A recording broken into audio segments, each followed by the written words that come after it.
Chapter 21, The Invisibility Cloak and the Mirror of Erised. The pursuit of immortality is a timeless endeavor, and the Sorcerer's Stone, with its near-immortal granting powers, is no exception. If I had the Sorcerer's Stone, it would significantly aid my alchemical endeavors, John mused. Though the stone was more legend than reality, its mention sparked an idea in John's mind about delving deeper into alchemy to hasten his mastery of fairy casting. Perhaps the restricted section of the library holds some clues, John thought, casting an illusion spell on himself for camouflage. He left the room of requirement, making his way to the library's 5th floor. To avoid detection, he consulted the Marauder's map and noticed Harry Potter leaving Gryffindor Tower, presumably for a nocturnal adventure, possibly with a similar destination in mind. Upon reaching the restricted section, John found the door mysteriously ajar but saw no sign of Harry. It dawned on him that Harry must be using his invisibility cloak. Curious, John slipped in before the door swung shut. Inside, he observed Harry, now visible, scanning the bookshelves with a lantern in hand, searching for information on Nicholas Flamel.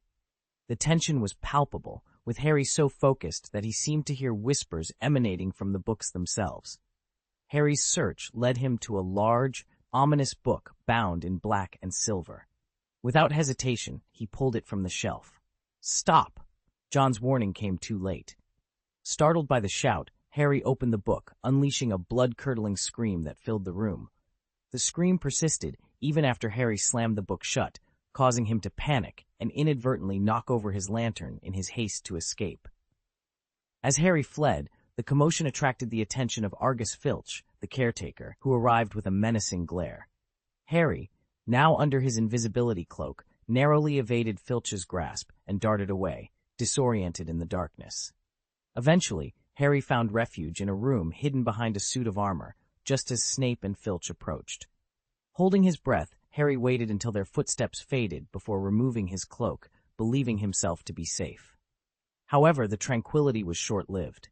The door creaked open, yet no one appeared to enter. A sense of dread washed over Harry, his skin crawling with fear.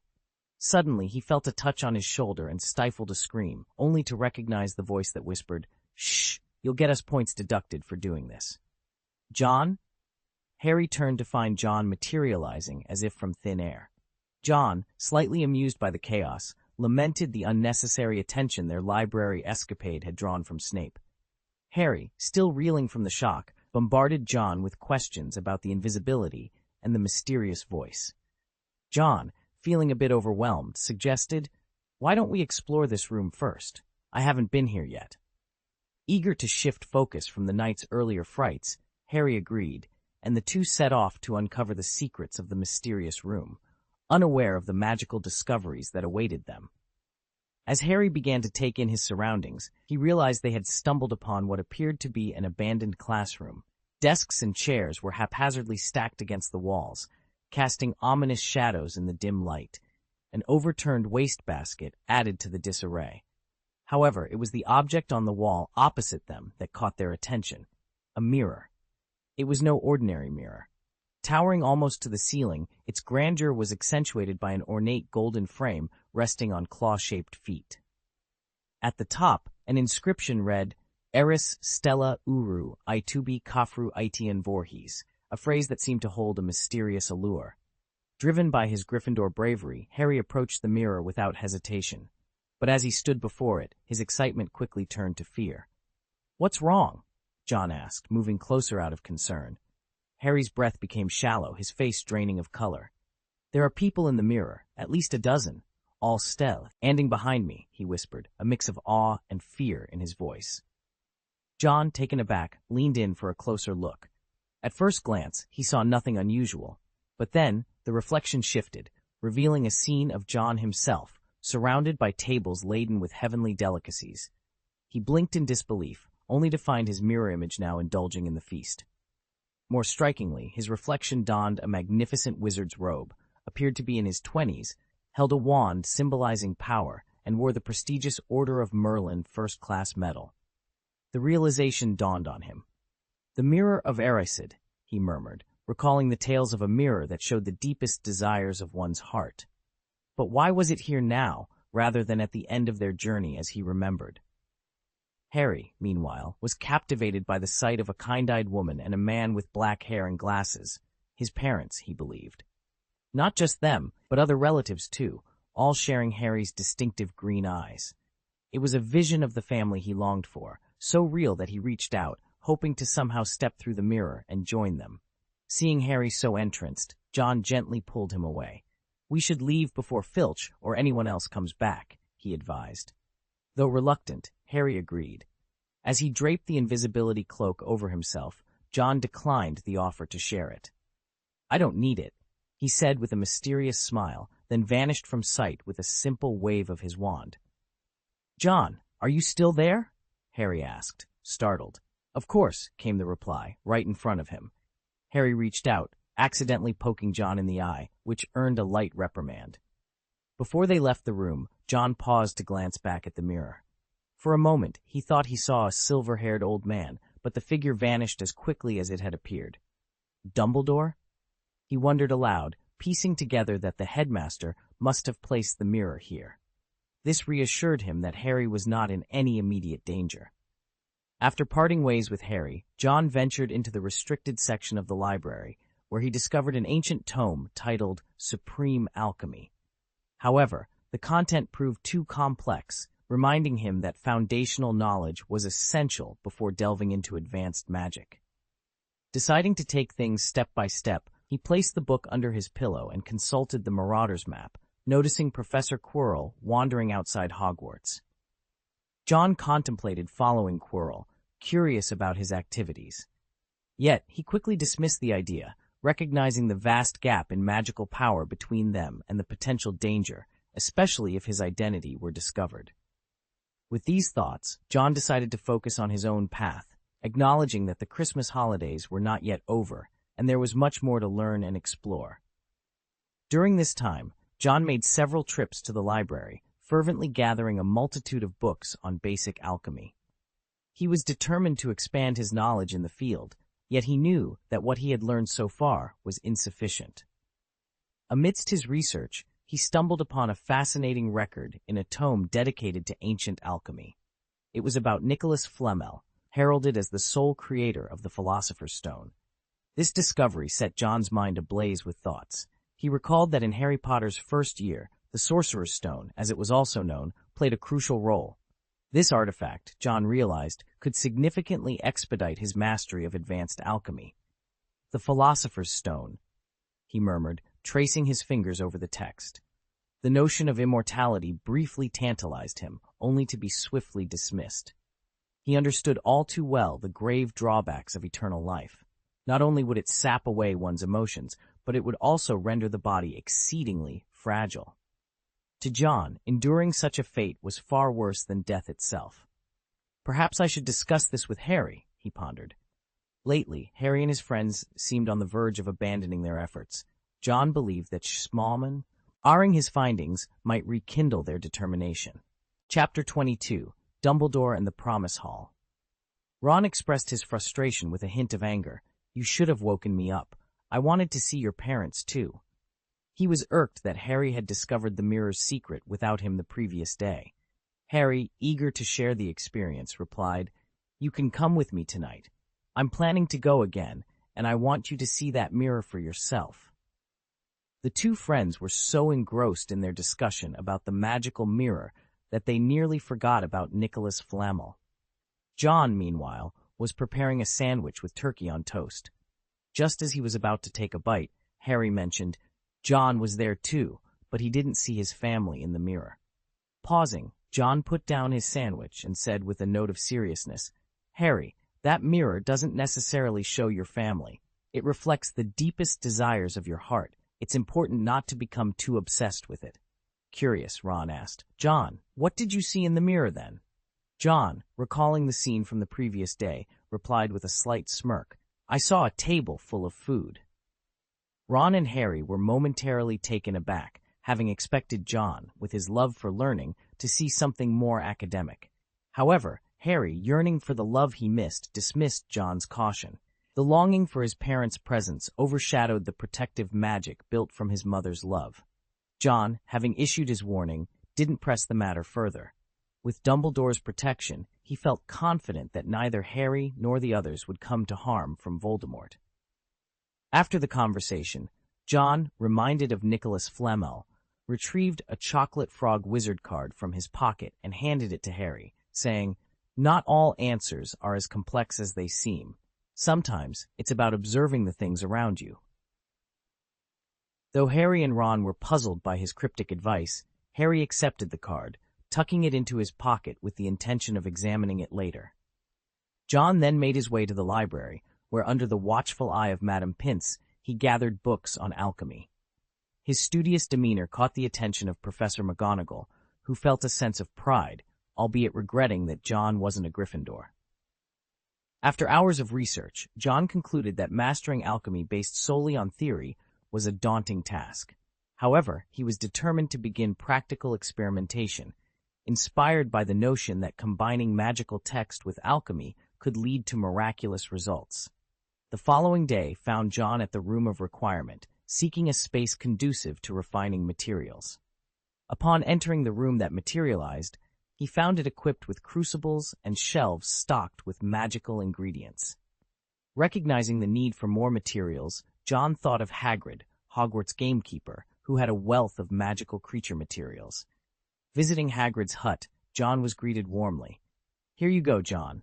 But I've got to ask, what do you need a snail's tail for?" Hagrid, unaware of the treasure trove of materials he had accumulated over the years, was always willing to help. John, who had built a rapport with Hagrid through various adventures, including their encounter with Aragog, knew he could rely on Hagrid for the rare ingredients needed for his alchemical experiments. When John requested materials, Hagrid promptly gathered a substantial amount. Upon receiving them, John nearly toppled over due to their weight. Despite Hagrid handling them with ease, the collection of items, particularly a basket full of snail butts, was surprisingly heavy. These snails, magical creatures possibly bred from a cross between a manticore and a fire crab, were to be used by John for his first foray into alchemy. "I'm delving into alchemy, Hagrid. After all, who better to understand these things than you?" John remarked. Hagrid, visibly delighted by this, offered John some of his rock cakes, which John politely declined. Clutching the basket, John made his way back to the Room of Requirement, so engrossed in his alchemical experiments that he skipped meals and even missed dinner. Emerging from the Room of Requirement with a smudge of black ash on his nose, John decided to return to his dormitory, but was sidetracked upon reaching the 5th floor. Noticing the door to the room housing the Mirror of Erised slightly open, and knowing Harry was inside, John's curiosity got the better of him. "He's still obsessed," John sighed, opting to visit the room next door instead of heading back. As he neared, he overheard conversations from within. Suspecting Ron might be with Harry, as he had been the day before, John cast a disillusionment charm on himself, effectively blending into the shadows. Inside, an old yet gentle voice spoke. "You, like hundreds before you, have discovered the joys of the Mirror of Erised." Harry, engaged in conversation with Dumbledore, admitted his ignorance of the mirror's name, but acknowledged its enchanting effect. The mirror had shown him his deepest desire, his family. Dumbledore seized this teachable moment to discuss the mirror's magic and its impending relocation, to which Harry, though slightly reluctant, agreed to return to bed under the invisibility cloak. Curious, Harry inquired about Dumbledore's own reflection in the mirror. With a playful smile, Dumbledore responded, "I saw myself holding a pair of thick wool socks." This whimsical answer left Harry feeling it was somewhat dismissive, yet not entirely implausible. After Harry's departure, Dumbledore, still in the room, addressed the seemingly empty air. "Perhaps, Mr. Wick, it's time we spoke face to face." John, realizing his attempt to remain undetected by one of the greatest wizards of the century was futile, revealed himself by ending the disillusionment charm.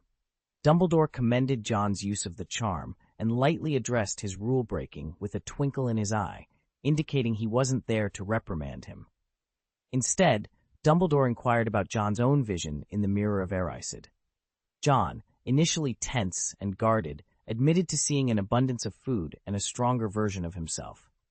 This honesty pleased Dumbledore, who laughed heartily and mentioned Professor McGonagall's recent concerns about the Sorting Hat's decision, suggesting that John's honesty and character traits were noteworthy. Under Dumbledore's insightful gaze, it was clear that this conversation was more than a casual chat. It was a moment of genuine connection and understanding between two individuals from vastly different worlds. Dumbledore's acknowledgement of John's honesty and potential hinted at a deeper recognition of John's character and the unique path he was destined to follow at Hogwarts.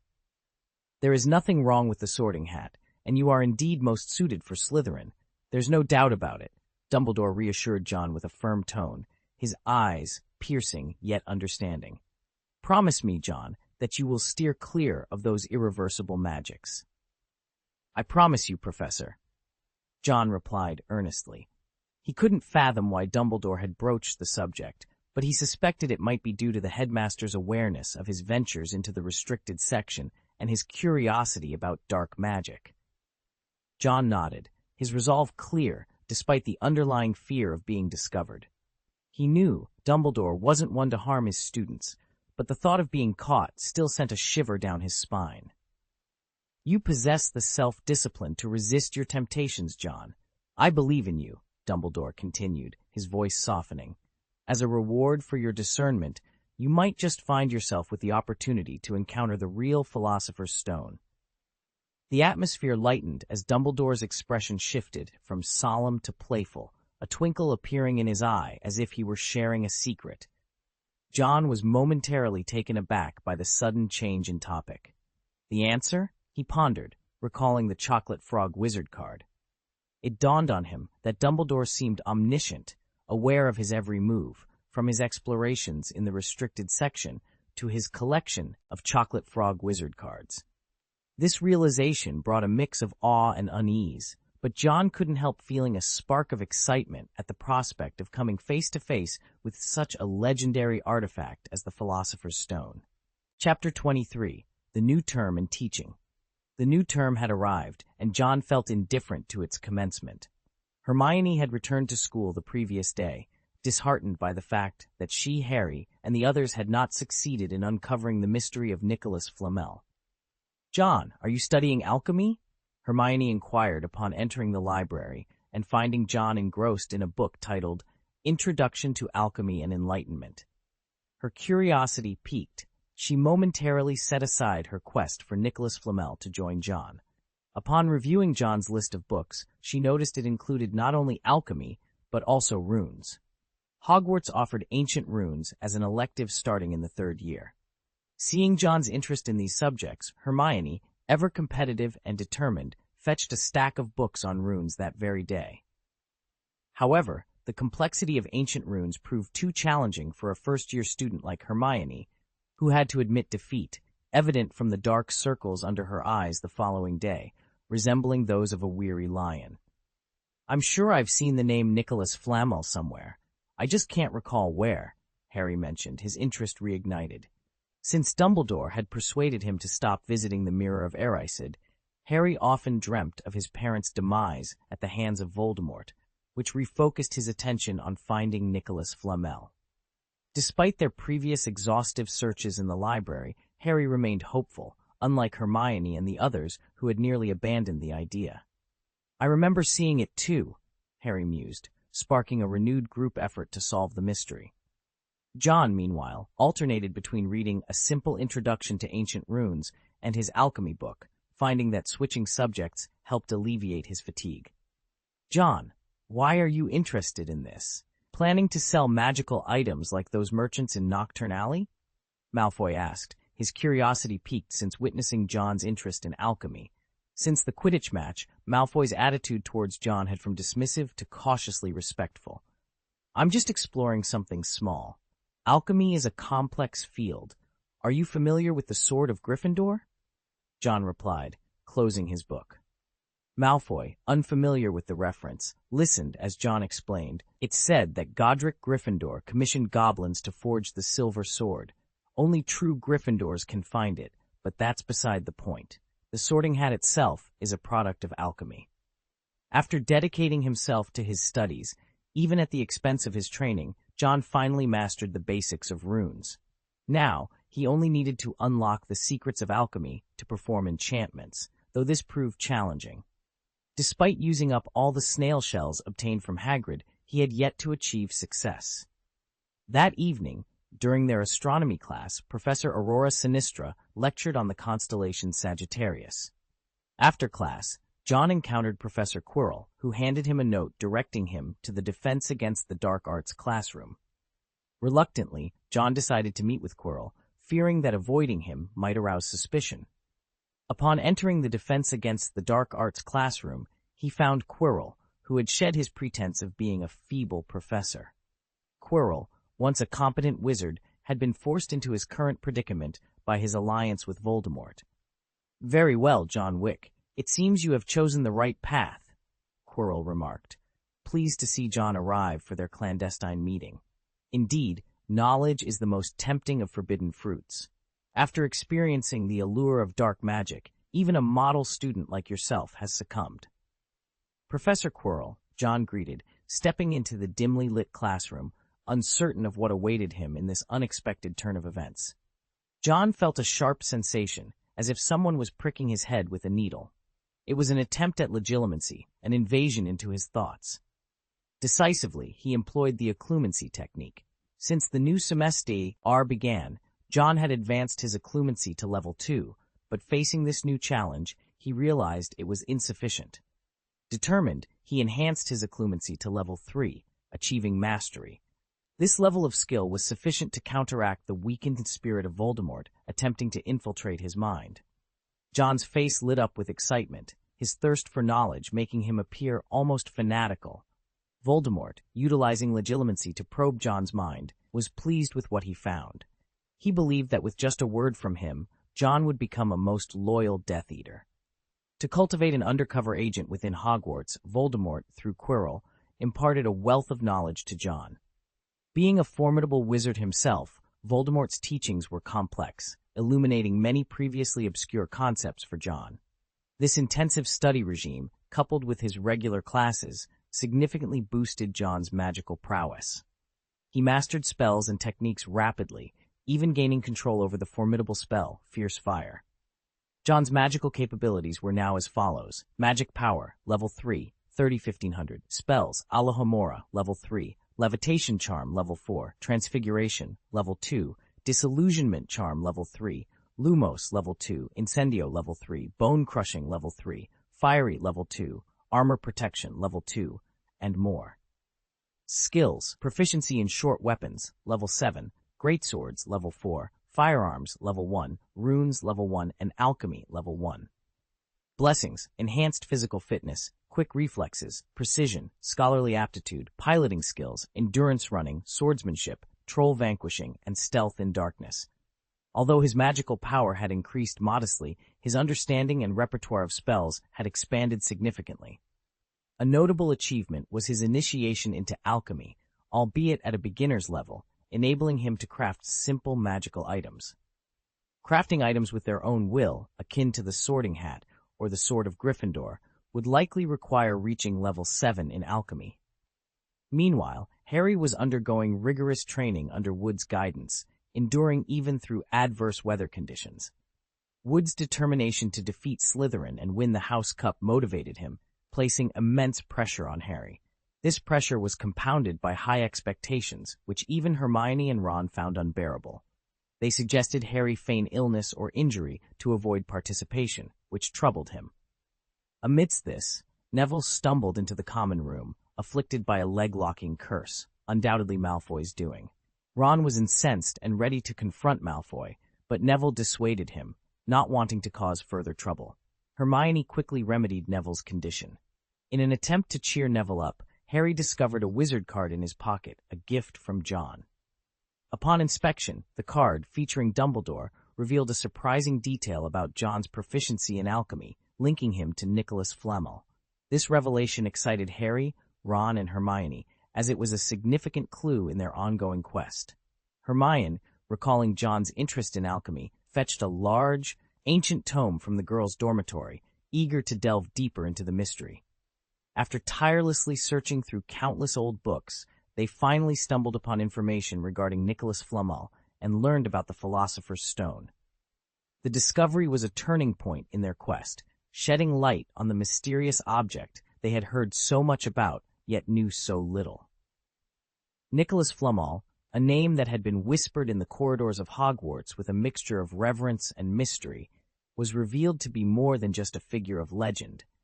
He was an alchemist of unparalleled skill, credited with creating the Philosopher's Stone, a powerful artifact capable of turning any metal into pure gold and producing the elixir of life, which grants immortality.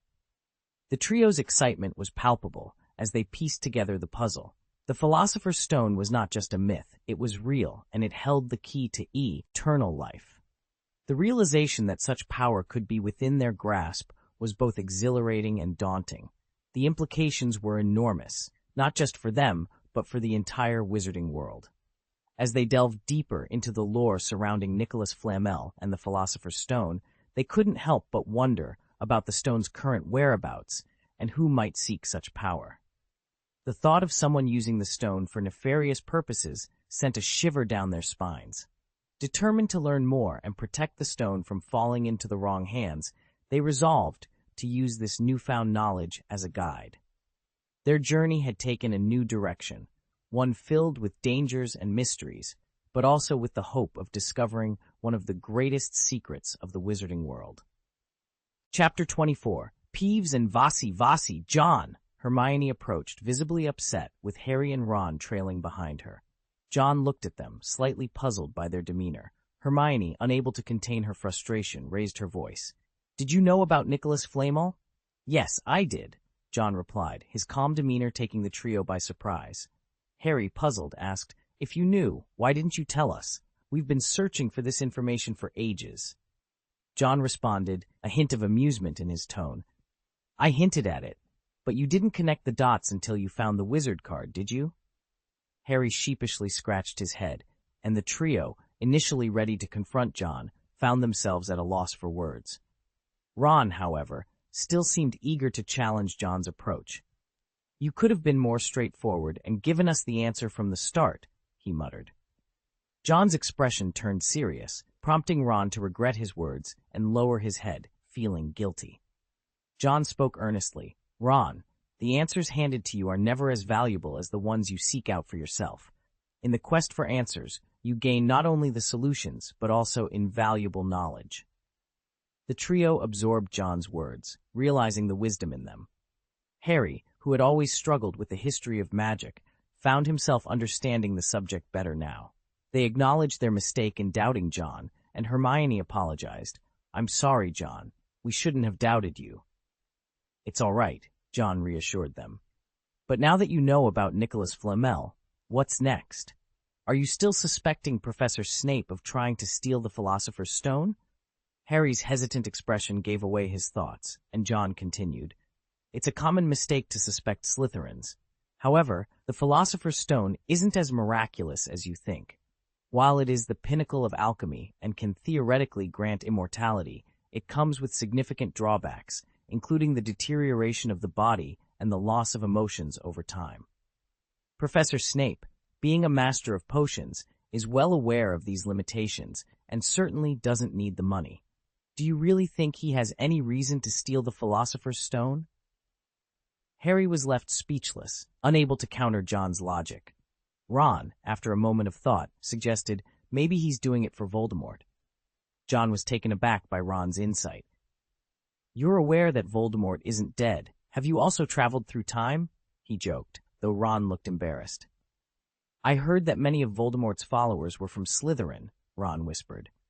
"After Voldemort's downfall, many Death Eaters claimed they were under the Imperius Curse. Snape's past as a Death Eater is no secret, but Dumbledore vouched for him." John, momentarily speechless, realized the complexity of the situation. "It's impossible, Ron. We must be careful with our accusations, especially since he is the head of Slytherin House." After steering the conversation away from dangerous speculation, John managed to ease the trio's concerns. Time seemed to move on peacefully. John continued his studies with Professor Quirrell and didn't neglect his duty to patrol the Forbidden Forest. Since the Acromantula attack, Hagrid had grown wary of Aragog's offspring and warned John to be cautious of spiders. Prepared, John found a spell in the library effective against spiders, which proved to be a lifesaver. Balancing classes, reading, training, and patrolling the Forbidden Forest at night, John's schedule was packed. If not for his ability to go without sleep, he would have been overwhelmed by exhaustion. One day, as he was heading to the Quidditch pitch for the Gryffindor versus Hufflepuff match, John realized he would have forgotten about it if not for Hermione's reminder. It was a rare opportunity for him to relax, and he was determined to make the most of it. John was walking down the corridor when he heard the sound of things being smashed. First-year students and Hufflepuffs, dressed in Slytherin attire, were being pelted with stones by Peeves. "Stop it, Peeves," John called out, but Peeves, notorious for fearing only Professor Hogwarts and the Bloody Baron, paid him no heed. John noticed his classmate, Daphne Greengrass, among those being targeted by Peeves. "Peeves, your behavior is unacceptable," he declared, his tone authoritative. Peeves, mistaking the voice for a professor's, turned around only to find John, a fellow Slytherin. "Ah, it's you, John Wick," Peeves sneered, undeterred. John helped Daphne to her feet. The blonde-haired girl was surprised by his intervention, given his less-than-stellar reputation within Slytherin. "Thank you," she murmured, her cheeks flushing at the sight of John's determined expression. John faced Peeves with a dangerous glint in his eye. "You deserve to be punished for this," he stated firmly. Peeves, mocking the idea, hurled another stone at John. Daphne, still reeling from the previous attack, braced herself for impact. However, John, with the grace of a conductor wielding a baton, drew his wand and cast Wadi-Wasi. The stone reversed its course, striking Peeves instead. Without pause, John continued his assault. "Wingardium Leviosa, Wadi-Wasi," he chanted, orchestrating the stones on the ground to barrage Peeves. The poltergeist, overwhelmed by the unexpected counterattack, fled with a sizable lump on his head. The students, previously at Peeves' mercy, erupted into cheers. John turned to Daphne, offering a reassuring smile. "It's all right now. Do you need to visit the school hospital?" His actions had not only taught Peeves a lesson, but also altered his classmates' perception of him.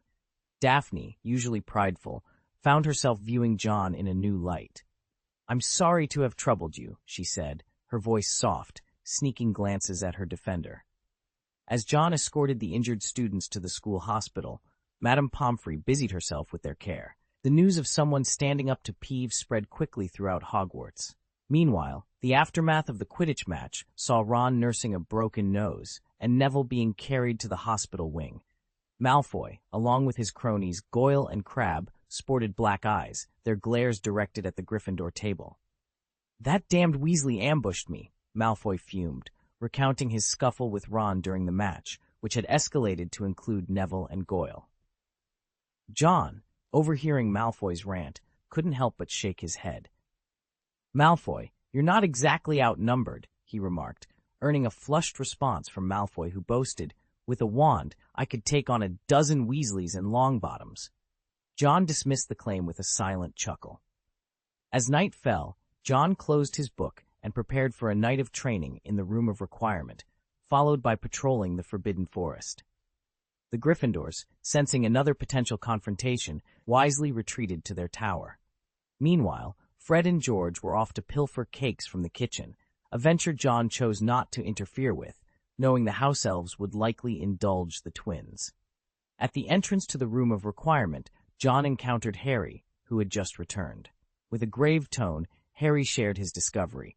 "John, it's Snape. I saw it with my own eyes. He was threatening Professor Quirrell in the Forbidden Forest." Chapter 25, Hagrid and the Dragon Egg. "Snape? Threatening Quirrell?" "I'm afraid you're mistaken," John said, his expression turning grave. This seriousness made Harry realize that John was not taking the matter lightly. "Harry, you must understand the gravity of your accusations. You're implicating a Hogwarts professor, the head of Slytherin House. Without concrete evidence, such allegations could lead to expulsion." Though the threat of expulsion seemed more of a formality in John's tone, given that the numerous rules Harry had already broken at Hogwarts could easily plaster the Gryffindor common room, and yet Dumbledore had never so much as hinted at punishment. Harry didn't know this. A flicker of concern crossed his face, but recalling the scene he had witnessed with his own eyes, he nodded emphatically. "I swear, John, I'm not lying to you. Harry felt compelled to share what he had seen with John, despite knowing John held a certain respect for Snape, who in turn seemed to harbor nothing but disdain for John. Harry believed it was wrong to keep John in the dark. Seeing Harry's earnest promise, John sighed, a mix of resignation and trust evident in his demeanor. "All right, I believe you. However, I'll need to conduct my own investigation. With exams approaching, you should focus on your studies." Relieved to have been believed, Harry felt a weight lift off his shoulders. He made his way back to the Gryffindor common room, his spirits lifted, yet he didn't ponder why John had been on the 8th floor, far from the Slytherin common room. In the room of requirement, John was engrossed in a delicate task. He carefully dipped a quill into ink and proceeded to inscribe a rune on the shell of a snail. The task required precision, and even John's brows were knitted in concentration as he made the final stroke, an F shaped like a bent arm on the snail's shell. "Just one more step," John murmured, a hint of excitement in his voice. He took out his wand, tapped it lightly on the table to focus his intent, and then aimed it at the rune. As he channeled his magic into the rune, a glow briefly illuminated the F before it abruptly turned into a puff of black smoke, and the snail's shell exploded, scattering fragments across the room. John, ever cautious, had preemptively cast an iron armor curse on himself. As the smoke cleared and he lowered his protective spell, a sense of frustration washed over him. "It still doesn't work. It seems completing the enchantment at my current level is too difficult." He speculated that the failure might be due to the ink used for the rune. Holding up the ink bottle, he mused, "Perhaps I need to use the blood of magical creatures?" Alchemy and potion-making had always been intertwined, and John knew that obtaining quality materials was essential. He considered two sources, the Forbidden Forest and the headmaster's office. Weighing the risks, he decided to seek Hagrid's assistance, reasoning that an unexpected encounter in Snape's office, especially if Snape was brewing Veritaserum, would be far from pleasant. Before setting out, John returned the books he had finished to the library. There, he found Hermione Granger in full study mode, her intensity so fierce it seemed to intimidate even her classmates. Harry and Ron, usually undaunted, kept a wary distance, as Hermione was determined to surpass John's academic record in the upcoming exams. She had enlisted Harry, Ron, and even Neville in her rigorous study schedule. Upon seeing John, Neville greeted him with excitement, only to be swiftly reprimanded by a magically animated feather duster. "Are you all studying here?" John asked, somewhat amused by the scene. Neville, now more cautious, expressed his gratitude to John for a gift he had received at Christmas, a pet cage that had proved incredibly useful. John never saw him again. "As long as you're happy with it," John said as he replaced the book on the shelf. He then sat down in front of his friends, a puzzled expression on his face. "Hasn't Nicholas Flamel been discovered yet? It's Hermione. She's drafted a multitude of study plans." "My God, I'd rather face a troll than this," Ron loudly complained, which sparked a fresh wave of grumbling among them. Harry quickly agreed. "The exams are ages away." Hermione frowned, her annoyance palpable. "Ages? We have less than 10 weeks left," she retorted. "See, even John has started his revision," she added, pointing out John's apparent diligence. Caught in the spotlight, John felt a twinge of embarrassment. Truth be told, he hadn't been reviewing for the exams at all. His reading material was solely focused on alchemy, which was unrelated to their upcoming tests. This realization reminded him of his goal to outperform Hermione academically, adding to his stress. "All right, I need to visit Hagrid. You guys carry on," John said, adopting a nonchalant demeanor as he left, ignoring the pleading looks from his friends. Upon arriving at Hagrid's cabin, John was greeted by a wave of warmth. "Summer's breath seems to have filled the air here. Isn't it too warm to light the fireplace?" he wondered aloud. "Hagrid, what are you cooking?" he asked as he pushed the door open and stepped inside. "Merlin's beard," Hagrid exclaimed, surprised by John's sudden appearance. His large frame obscured the fireplace, and his bearded face broke into a smile. "Oh, it's you, John. Who else did you expect?" John replied, his expression one of mild amusement. He tried to peer at the fireplace, but Hagrid's movements kept it hidden. Shrugging, John remarked, "It looks like you've concocted another peculiar creation." "Not peculiar. It's a rare Norwegian ridgeback," Hagrid corrected him defensively, then sighed, realizing he had inadvertently revealed his secret.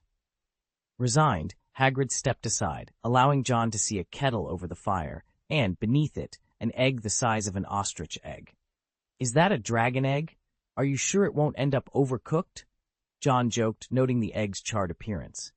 "No, dragon eggs need the heat, similar to how their mothers breathe fire on them," Hagrid explained, showcasing his extensive knowledge of magical creatures. John pondered this information, considering how dragon blood could solve his current dilemma. A smile crept onto his face, making Hagrid visibly nervous. "John, you must promise not to tell anyone," Hagrid said in a low voice, his anxiety evident. "Oh?" John's elongated response and smile only heightened Hagrid's unease. "You don't want others to find out about this, do you?" John asked, already knowing the answer. "We're friends," Hagrid muttered, seeking reassurance. "A true friend helps correct mistakes, not conceal them. But—" John paused, letting Hagrid hang on his words before continuing with a bright smile. "I'll support you. I wouldn't betray you. After all, who wouldn't want a fire dragon?" Hagrid's relief was palpable, and he beamed like a child. "I knew I could count on you, John." Pretending to be troubled, John sighed. "I wish I could have a fire dragon, too.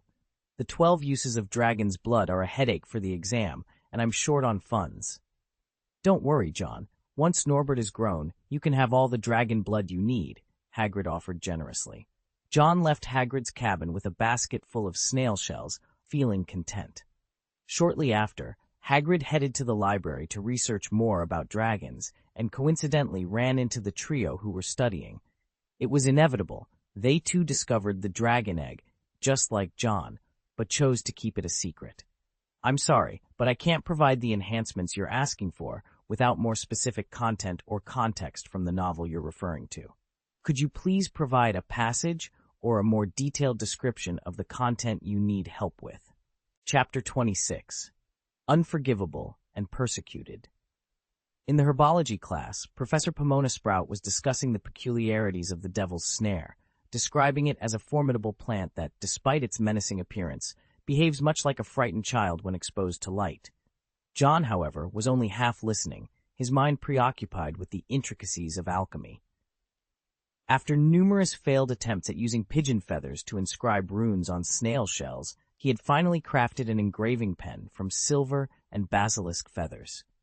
With the blood of certain magical creatures procured from the Forbidden Forest, he had successfully completed his first piece of alchemical work, a bracelet adorned with ceramic pieces derived from the shells of fire-tailed snails. Although its effects were minimal, acting merely as a one-time amulet capable of releasing an iron armor curse in the face of danger, it marked a significant first step. John was already dreaming of the possibilities that dragon's blood could unlock in his alchemical experiments. Meanwhile, a short distance away, Harry, Ron, and Hermione were embroiled in a debate. "Should we tell John about the dragon?" Ron mused, clearly enamored with the idea of a dragon. Hermione, ever the voice of reason, frowned in disapproval. "Ron, have you forgotten our promise to Hagrid? The fewer people who know about the dragon, the better. Besides, it wouldn't be good for John, given his current standing in Slytherin." At breakfast, Harry had received a note from Hagrid informing them that the dragon egg was about to hatch. Despite Hermione's usual adherence to rules, the allure of witnessing such a rare event prompted her to consider skipping class. Harry was taken aback by Hermione's stance, especially since she and John were close. "I thought you'd definitely tell John. You two get along so well." Hermione was adamant. "It's illegal. The Wizarding Conference of 1709 explicitly banned the breeding of dragons. John's already in a precarious position in Slytherin. Getting caught could make things worse for him." Harry reluctantly agreed, deciding not to share the news with John. Unbeknownst to them, John had also received Hagrid's note. Eager to obtain dragon blood for his experiments, he had no intention of missing out. Observing Malfoy's smug expression, John couldn't help but wonder what the Slytherin was plotting. "Malfoy, why the self-satisfied smirk?" Malfoy's grin widened. "Wick, you can't even begin to imagine the foolishness Potter has gotten himself into this time. I'll make sure he's expelled." John shrugged off Malfoy's boasting, having heard similar threats before. Opting for caution, he didn't head directly to Hagrid's hut during the break. Aware of the legal implications, he cast a disillusionment charm on himself and made his way there unseen. Upon arrival, he found Harry, Ron, Hermione, and Hagrid gathered around a table, completely engrossed in the hatching process. Only Fang, Hagrid's loyal hound, seemed to sense John's presence, sniffing the air curiously. A deep crack appeared on the dragon egg, and the sound of movement from within hinted at the imminent arrival of the hatchling. Everyone leaned in closer, holding their breath in anticipation. Finally, under the watchful eyes of the group, the dragon, named Norbert by Hagrid, emerged from its shell. Its appearance, with spiny wings and a slender black body topped with a long nose featuring white nostrils and horn-like bumps on its head, was less majestic than John had imagined. Yet, he wasn't there for its looks. He was after its blood, intrigued by the potential it held for his alchemical pursuits. Eyes wide with astonishment, Norbert sneezed, sending flames shooting from his nostrils. Hagrid, embodying the role of a doting parent, eagerly scooped up Norbert. "Isn't he magnificent?" Hagrid boasted, though Norbert, in a fit of irritation, promptly bit Hagrid's finger. The sharpness of Norbert's teeth made John think that anyone else would have lost a chunk of flesh in such an encounter. "It's a shame, John Mem." "Is't this?" remarked Harry and Ron, both of whom were thrilled at the prospect of raising a dragon. Hermione, ever the inquisitive one, was more interested in the growth rate of the Norwegian ridgeback. Feeling it was safe, John was about to dispel his invisibility when he noticed someone spying from outside. Halting his action, he stealthily approached the window to find Malfoy peering in. Just as Hagrid was about to satisfy Hermione's curiosity, he caught sight of the window and his face drained of color. Malfoy, realizing he had been spotted, quickly turned and fled. Hagrid was too stunned to give chase. Harry, peering out the window, recognized the retreating figure. "This is bad. It's Malfoy. He's definitely going to tattle," Harry muttered, convinced Malfoy had seen everything. Meanwhile, Malfoy, unable to contain his glee, whispered to himself, "Ha, Potter, you're done for. I'll have you expelled." As he strutted down the corridor, a sudden force yanked him into a room. Terrified, he opened his mouth to scream, but John, revealing himself from under the disillusionment charm, quickly silenced him with a hand over his mouth and a finger to his lips. "What are you doing here?" Malfoy asked, trying to maintain his composure despite his fear. Slytherin House had a favorable view of John, who had significantly boosted their points. John cornered Malfoy and spoke calmly. "I need you to promise me something. Don't tell the professors about today."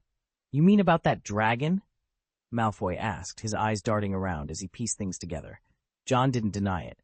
"Yes, I'm asking you to keep it a secret, at least for a while." "Why should I?" Malfoy's arrogance resurfaced. John explained, "We're close to beating Gryffindor in points. If you tell, and Hagrid implicates me, Slytherin will lose its lead." Malfoy considered this. The thought of losing the House Cup to Gryffindor was unbearable. After a moment, he nodded. "Fine, I'll wait. But not for you, for the House Cup." John saw a glimmer of reason in Malfoy and extended his hand. "For eternal glory. You won't regret this decision." Malfoy, reassured by John's non-threatening demeanor, shook his hand, contemplating the possibility of friendship. Despite their differences, aligning with John might not be such a bad idea. Though they reached an agreement, the trio lived in constant unease, fearing Malfoy's smirks meant imminent doom. Despite Hermione's assurances that the Ministry of Magic wouldn't arrest them for merely seeing a dragon, the fear of being caught loomed large, making every moment in the castle fraught with anxiety. After a week of careful consideration, they consulted with Hagrid and made the difficult decision to send Norbert away. Fortunately, Ron's brother, Charlie Weasley, who was involved in dragon conservation in Romania, offered a solution. They corresponded with Charlie, who agreed to help, providing a safe new home for Norbert. The situation with Professor Quirrell, however, took a more ominous turn. During their next meeting, John noticed an additional caged worm on Quirrell's desk. Quirrell greeted him with a smile, but the atmosphere was charged with tension. He announced that today's lesson would delve into the dark arts, specifically the unforgivable curses. Success in this test would mark John as an ally in the eyes of Quirrell, and by extension, Voldemort. Failure, on the other hand, would not only alienate him but also make him a target for Voldemort's wrath, likely subjecting him to the Imperious Curse. Quirrell framed the situation as a choice, but it was clear to John that it was anything but. It was coercion, a manipulation designed to corner him into compliance. The options laid before him were stark. Either embrace the dark path of using an unforgivable curse, or face the consequences of defying Voldemort's will. The weight of this decision bore heavily on John, as he realized the gravity of the crossroads he faced. It was a moment that would define his stance in the magical world, forcing him to confront the kind of Zard he truly wanted to be. Chapter 27. The Amulet and the Imperious Curse. "Observe this creature," Quirrell said, holding a bug with unusually long limbs, a look of sheer delight on his face. John felt a shiver run down his spine. As Quirrell touched the bug, an evil smile spread across his face. "John, my good boy, now please name the 3 unforgivable curses for me."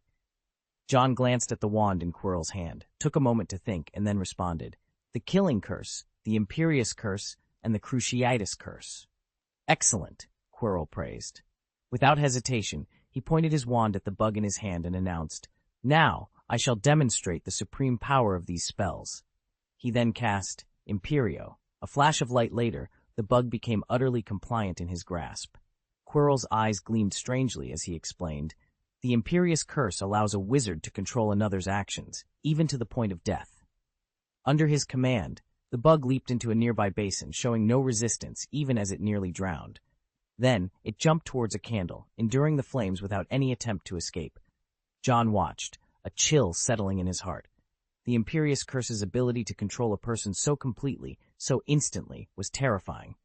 "Come back," Quirrell commanded, and the bug obediently returned to his palm. He then cast another spell, Crucio. The bug's agonized screams filled the room. Even without seeing its face, John could tell the creature was in excruciating pain. The sound seemed to please Quirrell immensely. "Listen to that wonderful sound," he said, reveling in the control he wielded. It was clear that the allure of dark magic had corrupted Quirrell's heart, driving him into Voldemort's service for the promise of power. In the dim moonlight, Quirrell couldn't see John's expression clearly, but assumed the young wizard was equally captivated by the display of power. Quirrell then ceased his spells, his eyes alight with malevolence, and placed the bug on the table before casting the final unforgivable curse, Avada Kedavra. A jet of green light struck the bug, ending its life instantly. Manipulating the mind, torturing the body, and controlling life and death, these curses wield immense power, Quirrell said, gripping John's hand with an excited expression.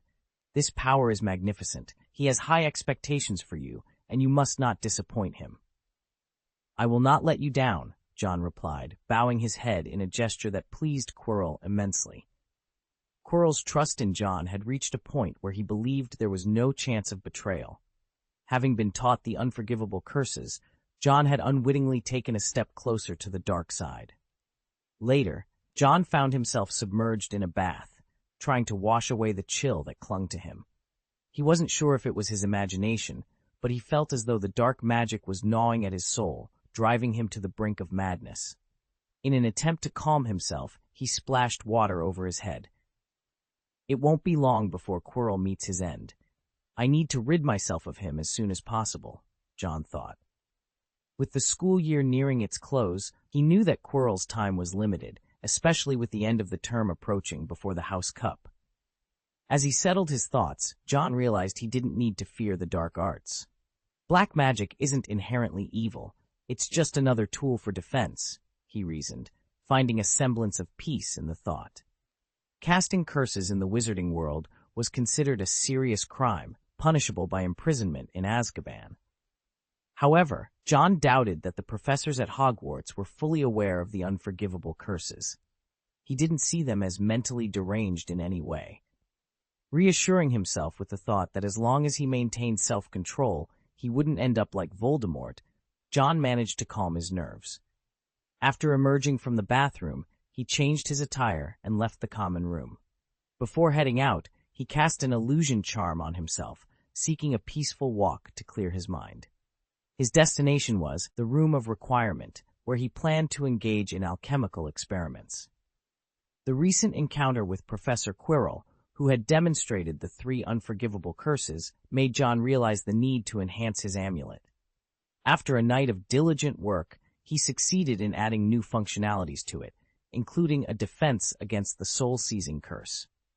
This was the limit of his current abilities. While he believed he could endure the pain of the Cruciatus curse, the Imperious curse posed a greater challenge. To counter this, he integrated an early warning system into the amulet. Although it couldn't prevent the curse, it would alert John immediately if he were subjected to it, giving him a chance to resist. As John had anticipated, it wasn't long before Quirrell invited him to venture into the Forbidden Forest. The invitation made John uneasy. "Professor, what exactly are we going to do in the Forbidden Forest?" "Despite my patrols, I've found nothing out of the ordinary," John said, attempting to feign ignorance. Quirrell, however, was insistent. "In the pursuit of knowledge, one must embrace practical experience to uncover the truth," he replied, his complexion notably paler than usual. It was clear that Voldemort, weakened and desperate, required the blood of a unicorn to sustain his life. When John hesitated, Voldemort's impatient voice emerged from Quirrell, urging him to stop wasting time. At that moment, Quirrell cast the Imperious Curse on John. The amulet on John's wrist glowed brightly, signaling its activation, but its light quickly faded. John's mind felt scrambled before it slowly pieced itself back together. He looked at Quirrell with a vacant expression, convincing Quirrell of his success. "Master, let's proceed to find the unicorn," Quirrell said respectfully to Voldemort. Since their last hunt, the unicorns had become scarce, hiding from the dark forces that sought their lives. However, some had eventually ventured out, leaving traces for Quirrell to follow. John, feigning the effects of the curse, followed Quirrell into the depths of the forest. Quirrell's intention was clear. He wanted to drag John into a dark, irreversible path. Yet John knew it wasn't the right moment to reveal his true intentions, so he continued to play along. To John's relief, Quirrell did not force him to participate in the actual killing of the unicorn. Although John had not yet learned the killing curse, he found himself unable to intervene as Quirrell mercilessly ended the creature's life. His emotions were a tumultuous mix of horror and helplessness, yet he dared not make a single move that might draw attention to himself. After the deed was done, Quirrell handed John the unicorn's horn, falsely attributing the kill to him. John played the part of a confused and conflicted young wizard, his inner turmoil and the moral corruption from witnessing such an act convincingly portrayed. Voldemort was convinced that John was well on his way to becoming a loyal Death Eater, merely awaiting the right moment for his transformation to be complete. The killing of a unicorn was a grave sin, one that John, now deeply entangled in a web of deceit and dark influences, dared not confess to any professor. Voldemort's shadow loomed large over him, marking the beginning of a dark chapter in his life. John breathed a sigh of relief as he was granted a reprieve from his studies with Professor Quirrell. On that same day, an unexpected incident occurred. Ron was bitten by a fire dragon. Harry and the rest of the group quickly realized the gravity of the situation. They understood that time was of the essence, and that if they didn't act swiftly, it might be too late for Ron. Amidst the chaos, they also recognized an opportunity to address another pressing issue. They could finally send Norbert, the fire dragon, away on Saturday night.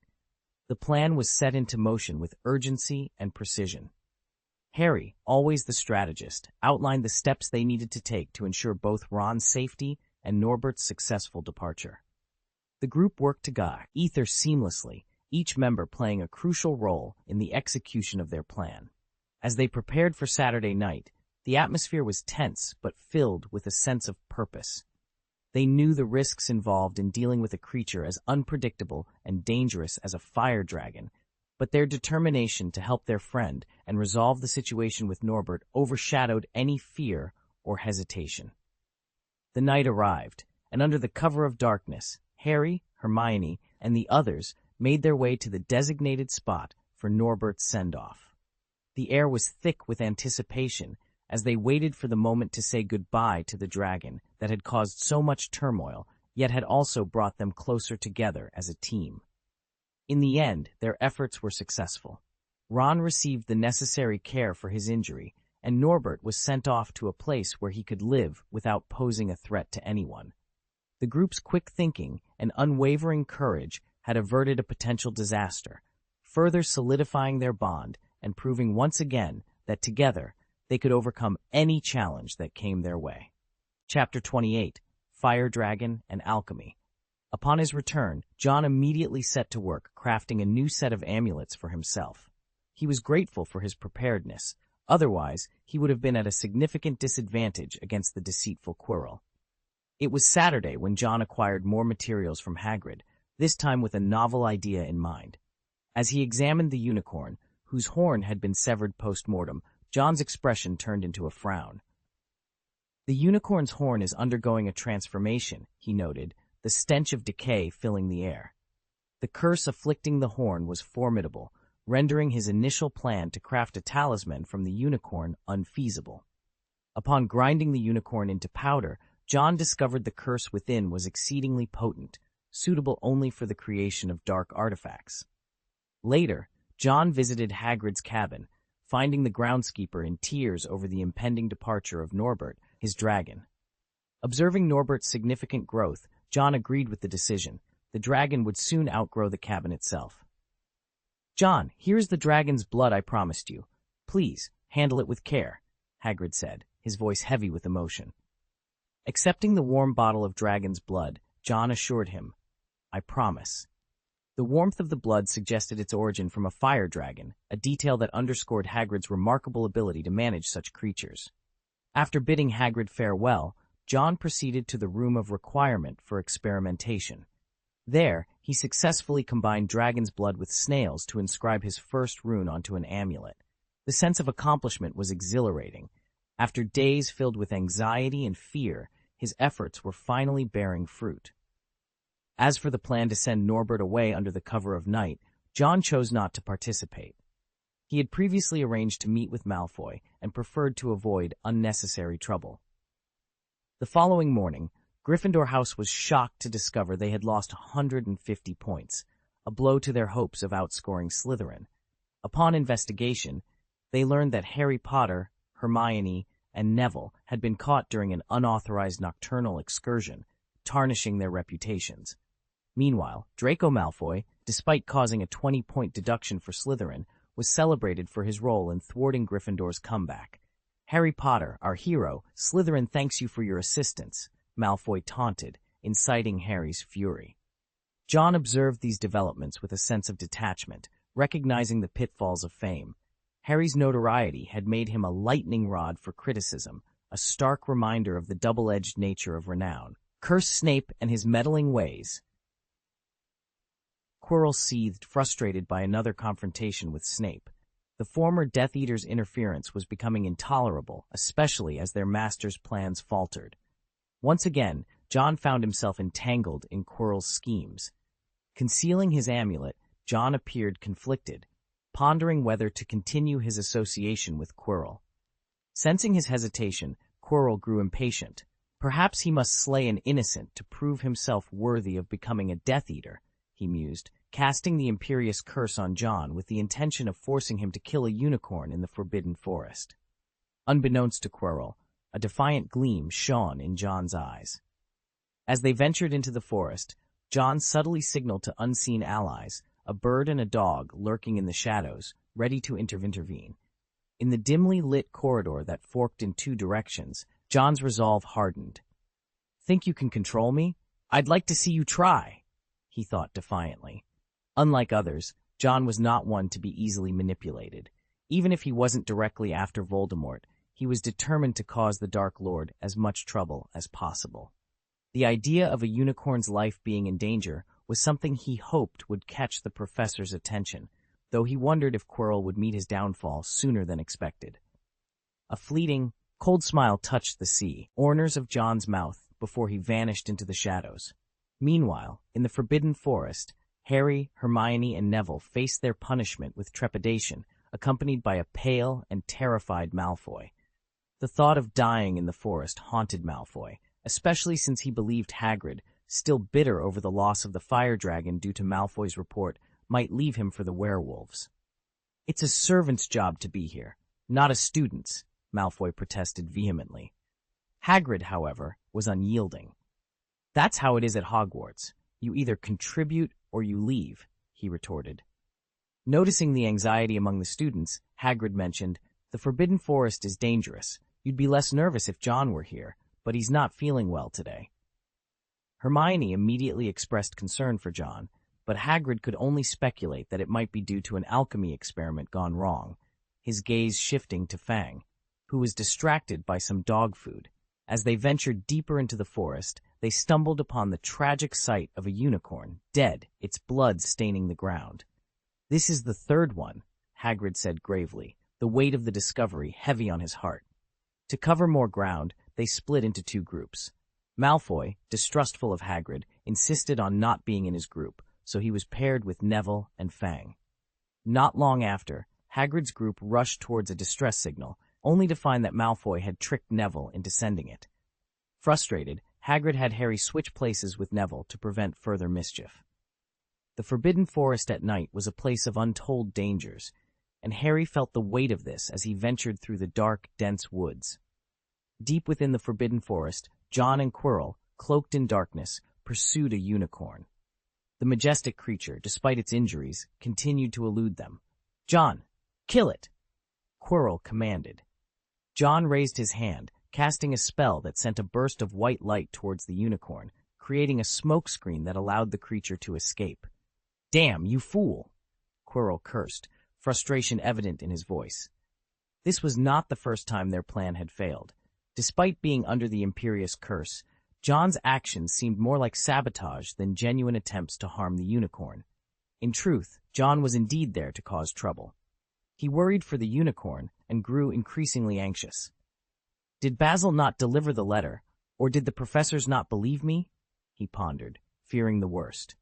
He had hoped that by alerting the professors, they could intervene and stop Quirrell's nefarious plans.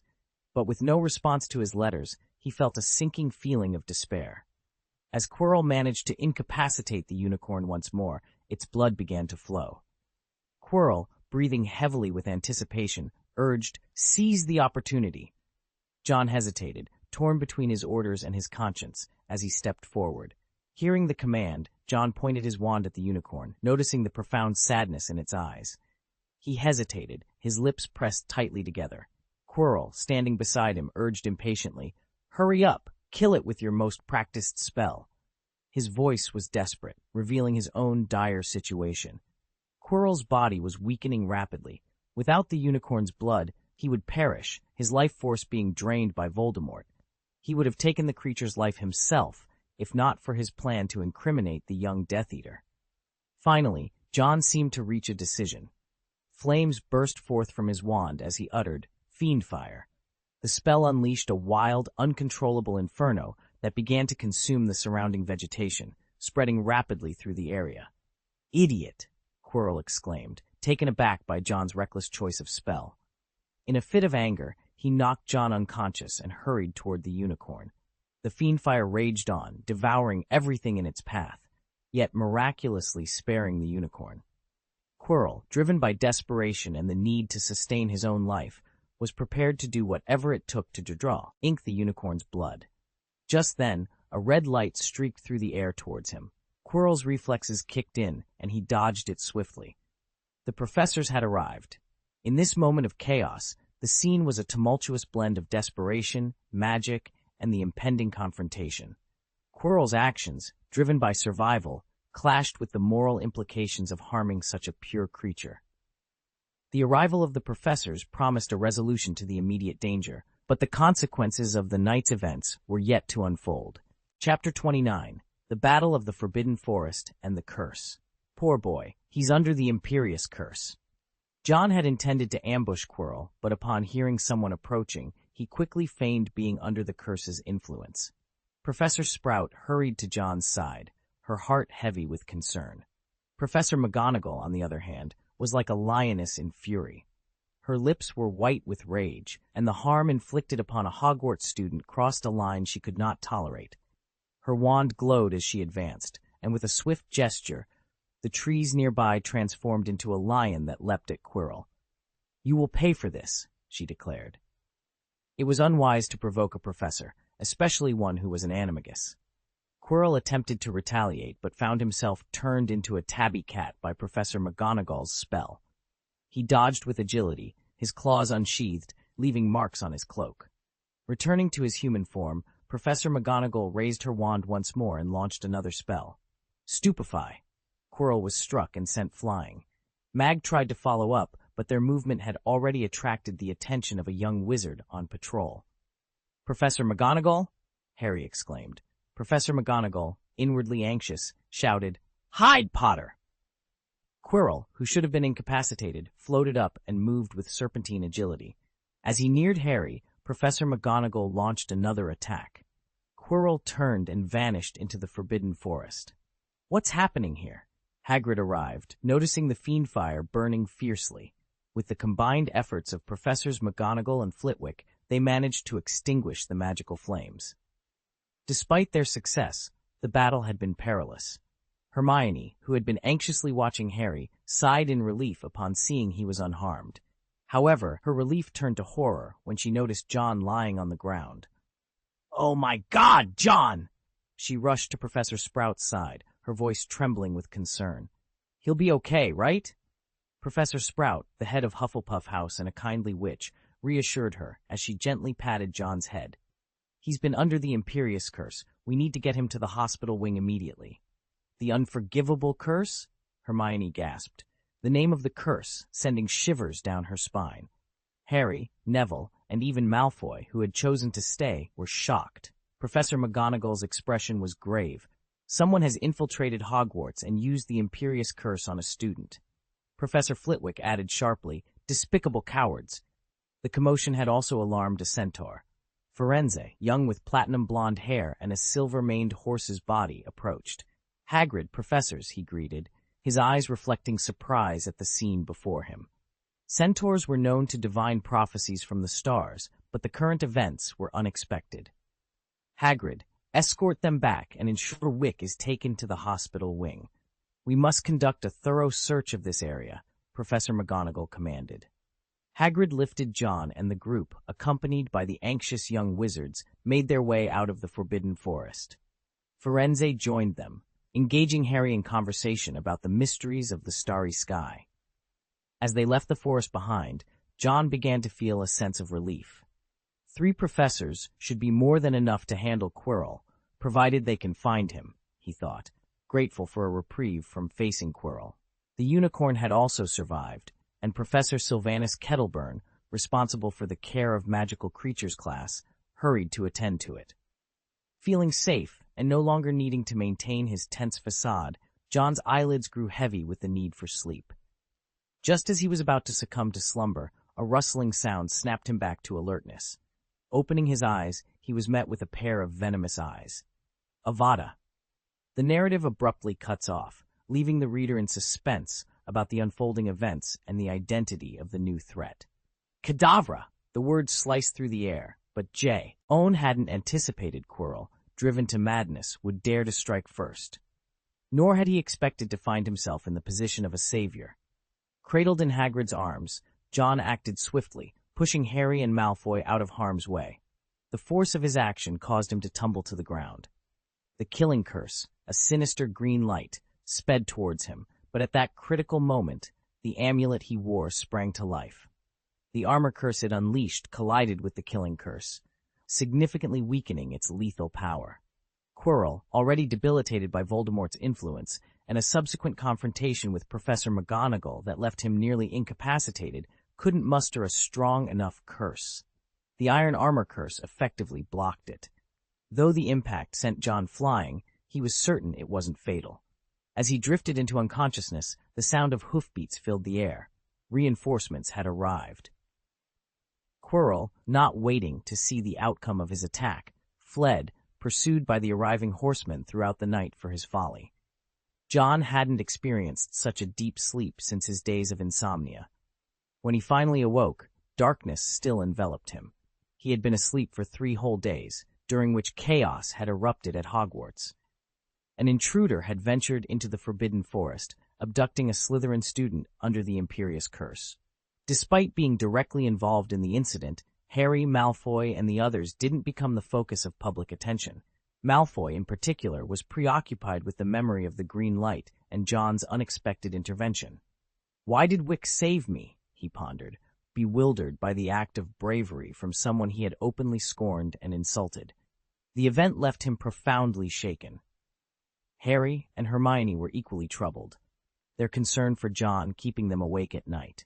Harry, haunted by the green light that mirrored the one from his nightmares, understood its deadly significance. The thought of John risking his life for them was unbearable. The long 3 days felt like years to everyone.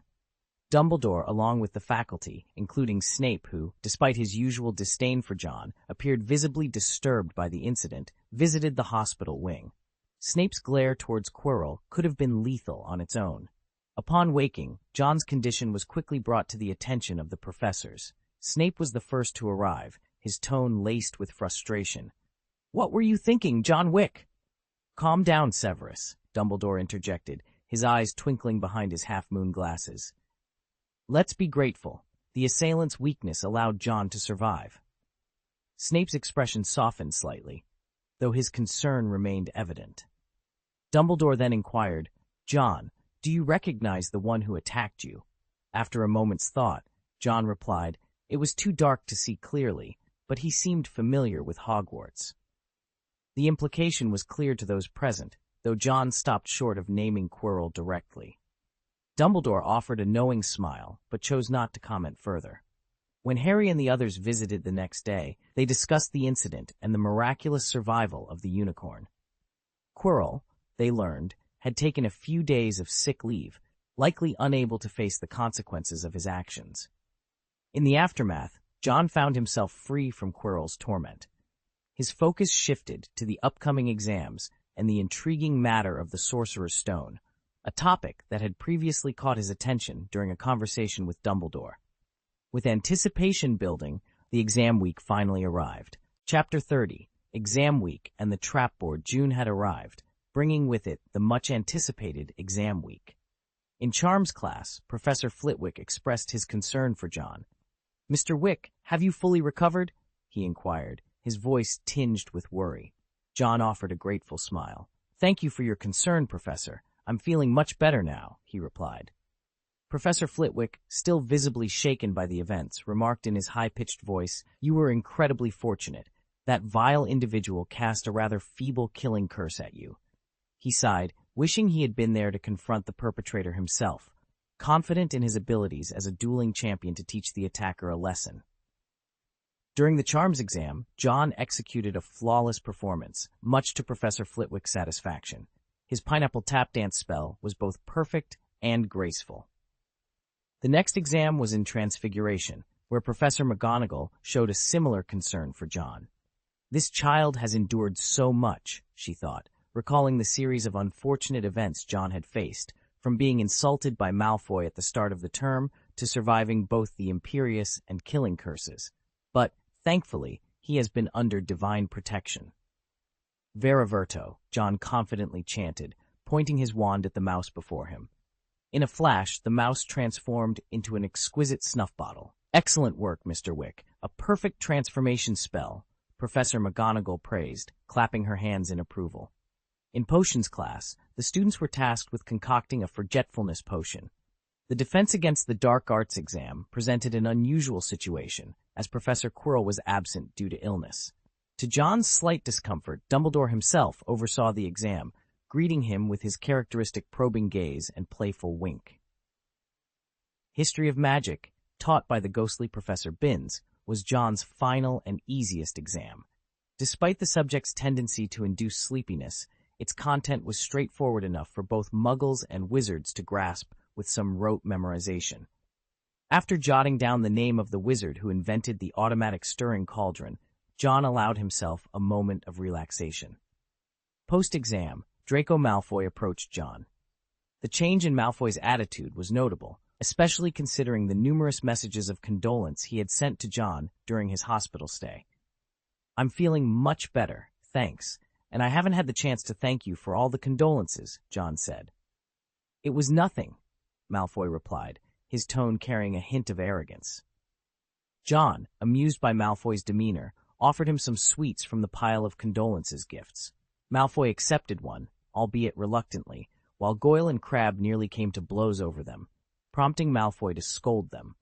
It was then that Daphne Greengrass, a striking girl with blonde hair, approached. "I heard about the Imperious Curse incident. It's hard to believe someone would do that," she said, her voice laced with concern. John, rubbing his sore hand from the exam, agreed. "It must have been a desperate individual to venture into the Forbidden Forest," he mused. Daphne, known as the Beauty of Slytherin, was accompanied by Pansy Parkinson. With Malfoy's efforts to reshape John's image, he had garnered quite a following among the Slytherins. As the crowd dispersed, John turned to Malfoy and said, "Draco, I think it's fair to say we're friends now." Malfoy, caught off guard by the use of his first name, glanced at his companions before replying with feigned nonchalance, "Well, since you put it that way, John." This exchange marked a significant step in John's integration into Slytherin's social circles. Later, visiting Hagrid's hut, John received a letter from the gentle giant informing him that the unicorn he had helped had sent a thank-you gift. Unicorns are intelligent magical creatures, and their capacity for gratitude isn't hard to believe, John remarked as he approached Hagrid's hut. Hagrid, who was seated on a large chair outside, noticed John's arrival and quickly set aside the pea pods he was shelling. "Ah, John, good to see you're all right," Hagrid greeted, his voice laden with relief. Despite having heard about John's recovery from Harry, Hagrid's concern was palpable. He enveloped John in a bear hug before setting him down and sharing the news. "Way sent her horn as a token of her gratitude." John, puzzled, asked, "Way? That's the unicorn's name. Unicorns have their own names, but they seldom share them with others," Hagrid explained as he retrieved the horn from his house. The spiral horn radiated a soft, shimmering light, its purity and beauty reminiscent of pearl paint. Unlike the horn Quirrell had brutally severed, this one was imbued with a sacred aura. John accepted the horn, marveling at its value, which he humorously thought surpassed even the most prized possessions. Tom emerged from the hut, followed closely by Fang, the affectionate dog. Fang, displaying a submissive demeanor towards Tom, seemed oblivious to the fact that Tom carried himself with an air of superiority, unaware of Fang's potential danger. "Excellent work, Tom. And thank you for leading Professor Kettleburn here. Of course, Yaya did a splendid job guiding the way," John praised, petting both dogs. Tom had sought out Yaya that night, allowing the dog to guide him to Professor Kettleburn with John's letter in tow. Professor Kettleburn, dedicated to the study of magical creatures, lived near the Forbidden Forest, making him an ideal contact for John's concerns about the harm befalling the forest's magical inhabitants. John had also reached out to several other professors, albeit without explicit details, merely hinting at the presence of intruders in the Forbidden Forest. He pondered why Professor Snape hadn't responded. His presence would have surely prevented Quirrell's escape. With the unicorn horn now in his possession, John's thoughts turned to alchemy. Inquiring about additional materials from Hagrid, he was rewarded with a basket brimming with various magical ingredients, including the exceedingly rare acromantula venom, a substance so valuable a small vial could fetch 100 galleons. Hagrid, seemingly a treasure trove of resources, offered John an invitation for tea. However, their moment was interrupted by the arrival of 3 breathless children. "Hagrid, we need to ask you something," they panted, their faces flushed from running. Harry, eager for answers, asked, "Do you remember the night you won Norbert in a poker game? Can you describe the stranger you played against?" Hagrid, puzzled by the question, replied nonchalantly, "I can't say. He never removed his cloak." The children's astonishment was evident as Hagrid continued, "The pig's head bar attracts all sorts of odd folk.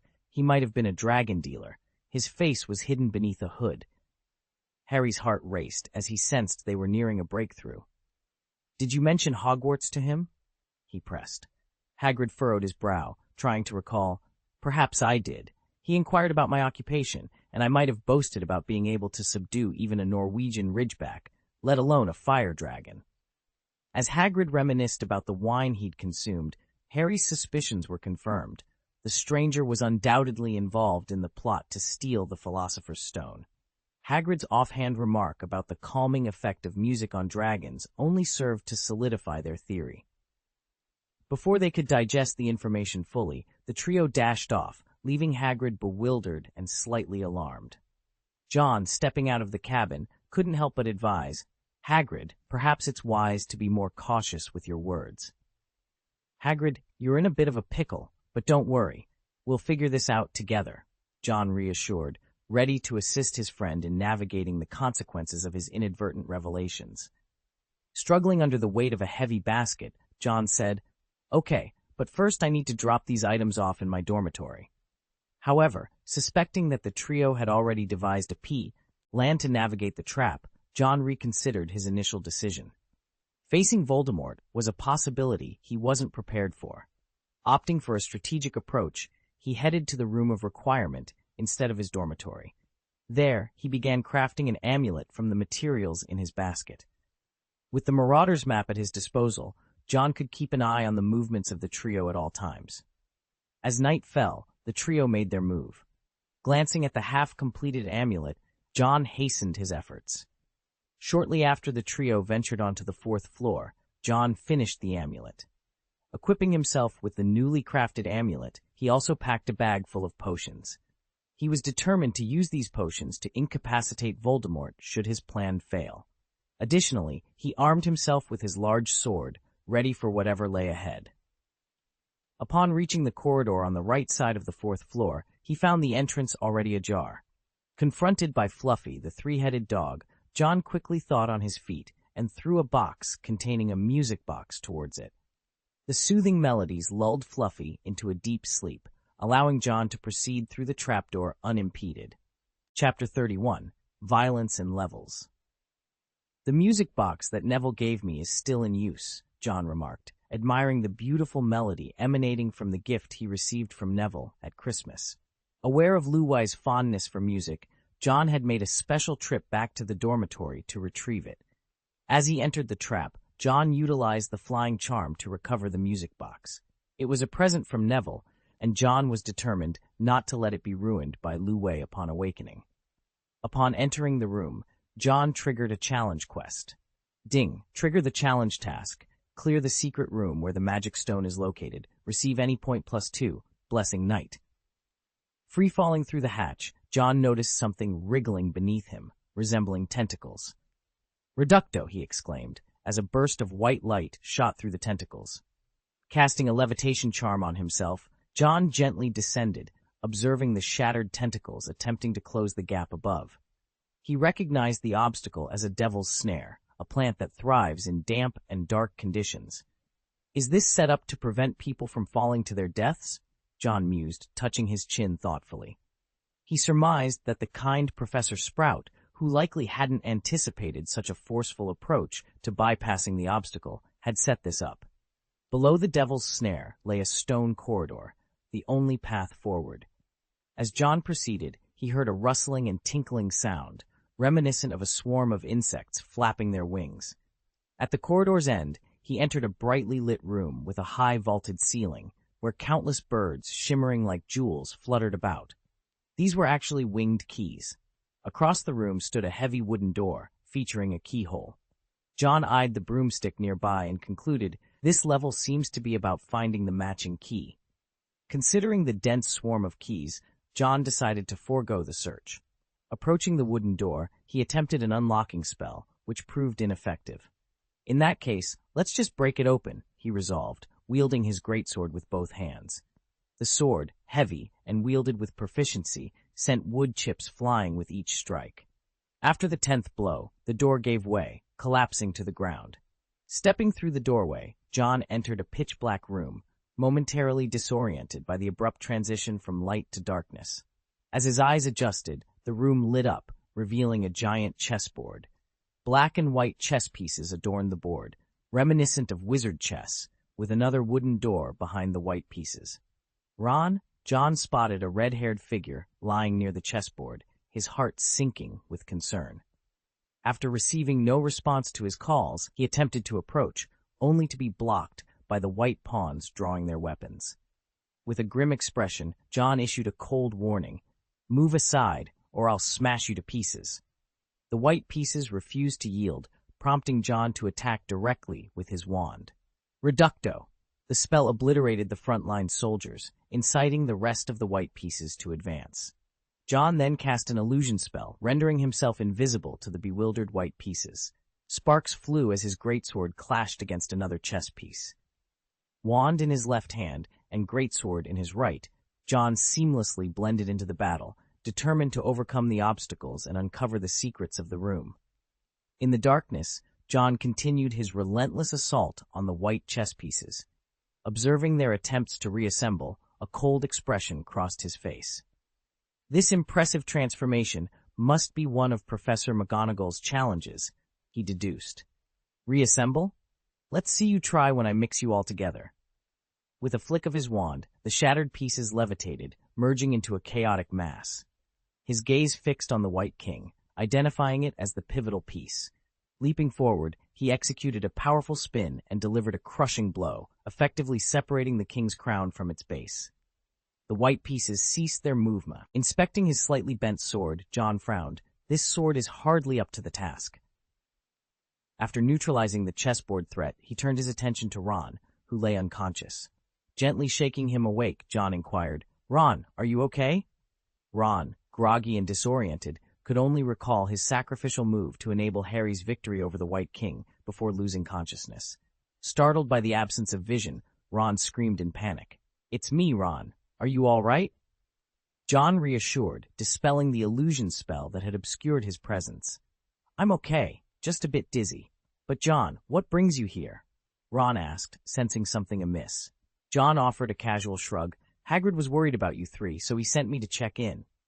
The explanation seemed to suffice, though Ron's dizziness persisted, nearly causing him to stumble. As John contemplated escorting Ron back for safety, Hermione emerged from another doorway. "Ron!" she exclaimed, her anxiety palpable. Noticing John, she paused, puzzled. "Hermione, where's Harry?" John asked. "He's headed to the final challenge. But why are you here?" Hermione inquired. John repeated his explanation, his attention drifting towards another door. Hermione followed his gaze, adding, "Harry's already moved on, and we've used up the antidote for the 5th challenge." Realizing the antidote was depleted, Hermione knew worrying wouldn't help. She decided to seek Professor Dumbledore's assistance. Meanwhile, John, recalling the potions in his pocket, discovered he had a bottle of fireproof potion, fortuitously prepared with dragon's blood and just enough to tackle the upcoming challenge. "You two head back as planned. I'll assist Harry," John declared, stepping through the door behind the chessboard. Upon entering, a pungent odor assaulted his senses, a smell he was all too familiar with from previous encounters. The stench was overwhelming, bringing tears to his eyes. Through blurred vision, he spotted a troll lying defeated on the ground, its size even more imposing than the last one he had faced. A significant lump on its head suggested it had been unconscious for some time. Just as John considered bypassing the troll, it inconveniently stirred awake. Ding! Challenge completed. Defeat the second giant creature. Reward +1 to any attribute. Blessing, Slayer. Enhanced damage against giant creatures and increased resilience to their intimidation. A new objective materialized, and John, with narrowed eyes, prepared to confront the awakening troll. Noticing the lump indicating a vulnerability, he cast a phantom spell on himself and approached stealthily. Aiming for the head, he delivered a devastating blow. The troll, barely risen, was struck down once more, this time with a fatal wound that left a gaping hole. Blood pooled beneath it, forming a small stream on the ground. As the system confirmed the task's completion, John's straightforward approach to overcoming the challenge was something even Dumbledore might not have anticipated. John stood before the final door, extending his hand to push it open. As he did, a barrier of purple flames sprang up, obstructing his path. He instinctively reached for the fireproof potion he had prepared, uncapping it with the intention to drink. However, he paused, a thoughtful expression crossing his face. Instead of proceeding with his initial plan, he summoned his magical panel to review his capabilities. The panel displayed his current status. Magic Power, Level 3, 155,500. Spells, Alohomora, Level 3. Levitation Charm, Level 4. Transfiguration, Level 2. Disillusionment Charm, Level 3. Lumos Maxima, level 2, Incendio, level 3, Bone Crushing Spell, level 3, Fiery Blast, level 2 and more. Skills: Short Weapons Mastery, level 7, Greatsword Mastery, level 4, Firearms Mastery, level 1, Runes Mastery, level 1, Alchemy Mastery, level 1. Blessings: Physical Fitness, Quick Attack, Precision, Academic Master, Pilot, Long Distance Run, Ning, Sword Dance, Night Devil, Trollbuster. Reflecting on a recent encounter where his disillusionment charm had failed in front of Dumbledore, John realized the importance of not underestimating his challenges. Determined not to make the same mistake, he focused on enhancing his disillusionment charm. With the points he had just acquired, he upgraded the charm, and it advanced to level 4. This strategic decision underscored John's growth as a wizard, showcasing his ability to learn from past experiences and adapt. With his enhanced skills and a renewed sense of caution, he was better prepared to face whatever lay beyond the purple flames.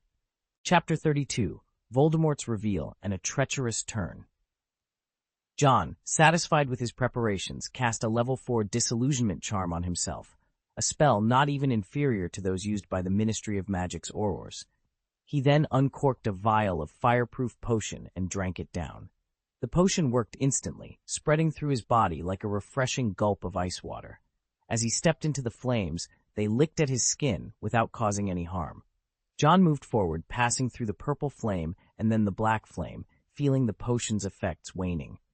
He hastened his steps and emerged from the black flame just as the potion wore off. Before him lay the final room, already occupied by 2 figures. John's muscles tensed at the sight of the tall man.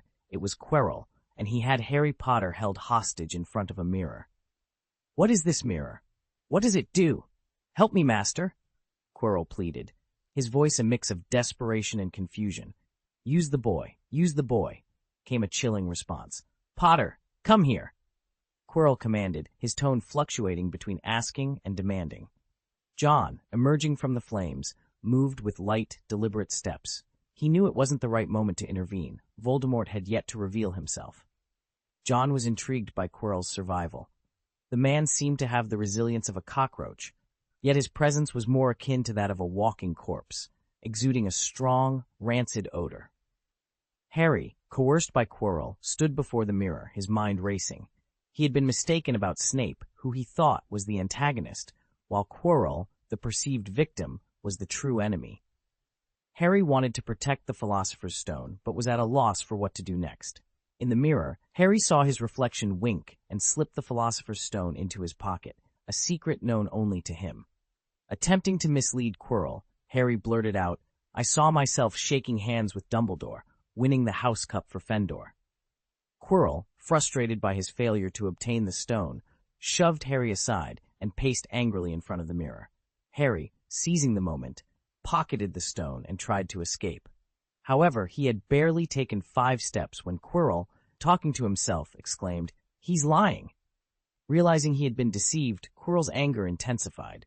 Weakened from not consuming unicorn blood and facing death without Voldemort's aid, he despised Harry even more. Drawing his wand, Quirrell cast a spell that sent Harry flying to the ground. "Hand over the Philosopher's Stone," Quirrell demanded, his face twisted in madness.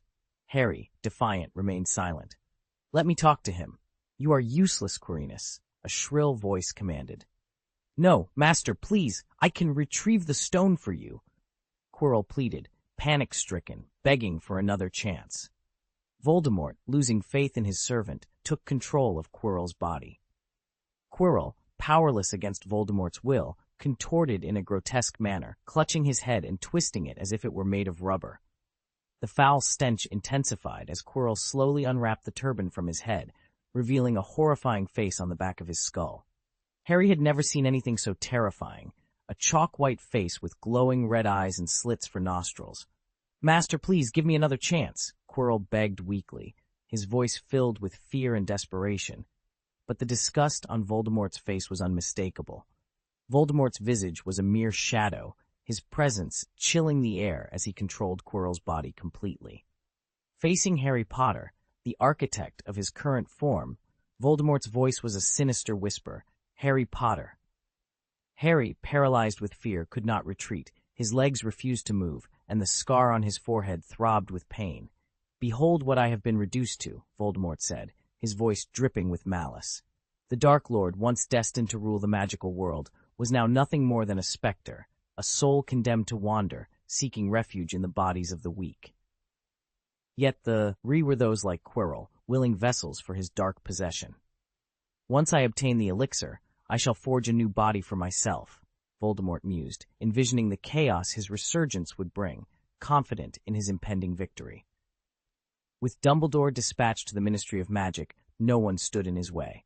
Holding his wand with a menacing glare, Voldemort demanded, "Now, Harry, hand over the Philosopher's Stone you've concealed in your pocket." His keen eyes had not missed the bulge in Harry's clothing. After all, in his prime, Voldemort's prowess rivaled that of Dumbledore himself. With a flick of his wand, he sliced open Harry's pocket, and the bright red stone tumbled out. As Harry lunged for it, Voldemort's twisted magic ensnared him, leaving him helpless. Securing the Philosopher's Stone, Voldemort's twisted grin widened. He loathed Harry, the boy hailed as the savior, the one who dared to stand against him. "Your parents displayed commendable bravery," he taunted. "Your father perished fighting, while your mother sacrificed herself foolishly for you." The pain in Harry's scar intensified, triggering flashes of a haunting green light and eerie laughter from his past. "No, Voldemort, I will defeat you," Harry shouted defiantly. Voldemort sneered, tracing Harry's scar with his wand, mocking, "This scar, the so-called symbol of the Savior, do you truly believe you are one?" The pain was excruciating, but as Voldemort prepared to deliver the final blow, his host body, bereft of its own soul, began to decay rapidly. Holding the Philosopher's Stone aloft, Voldemort hesitated, reminded of the night 12 years ago when he failed to kill Harry. Attempting to touch Harry, he found his magic repelled by the protective enchantments left by Harry's mother.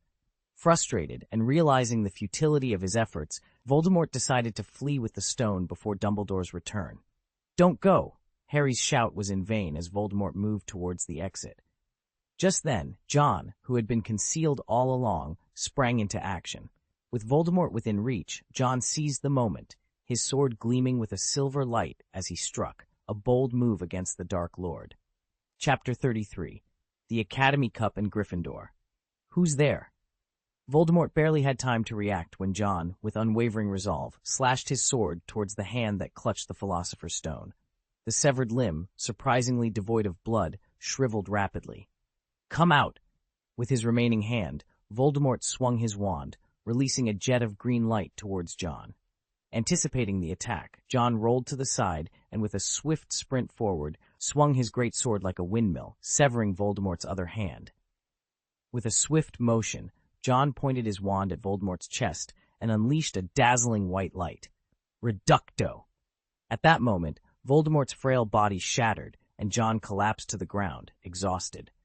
Fortunately, his current state is nowhere near as formidable as it was in the Forbidden Forest, John thought to himself. His actions, though seemingly effortless, had drained him significantly. Dodging the killing curse had been a close call. Had Voldemort been in better condition or less complacent, thinking victory was within his grasp, that moment could have been John's last. Thankfully, his extensive training had honed his instincts, allowing him to narrowly escape death. After catching his breath, John noticed Harry struggling nearby. Voldemort might be dead, but the dark magic lingered. John retrieved the Sorcerer's Stone, and from Harry's perspective, the battle had seemed almost spectral. Voldemort's arms were severed in an instant, and then his body exploded.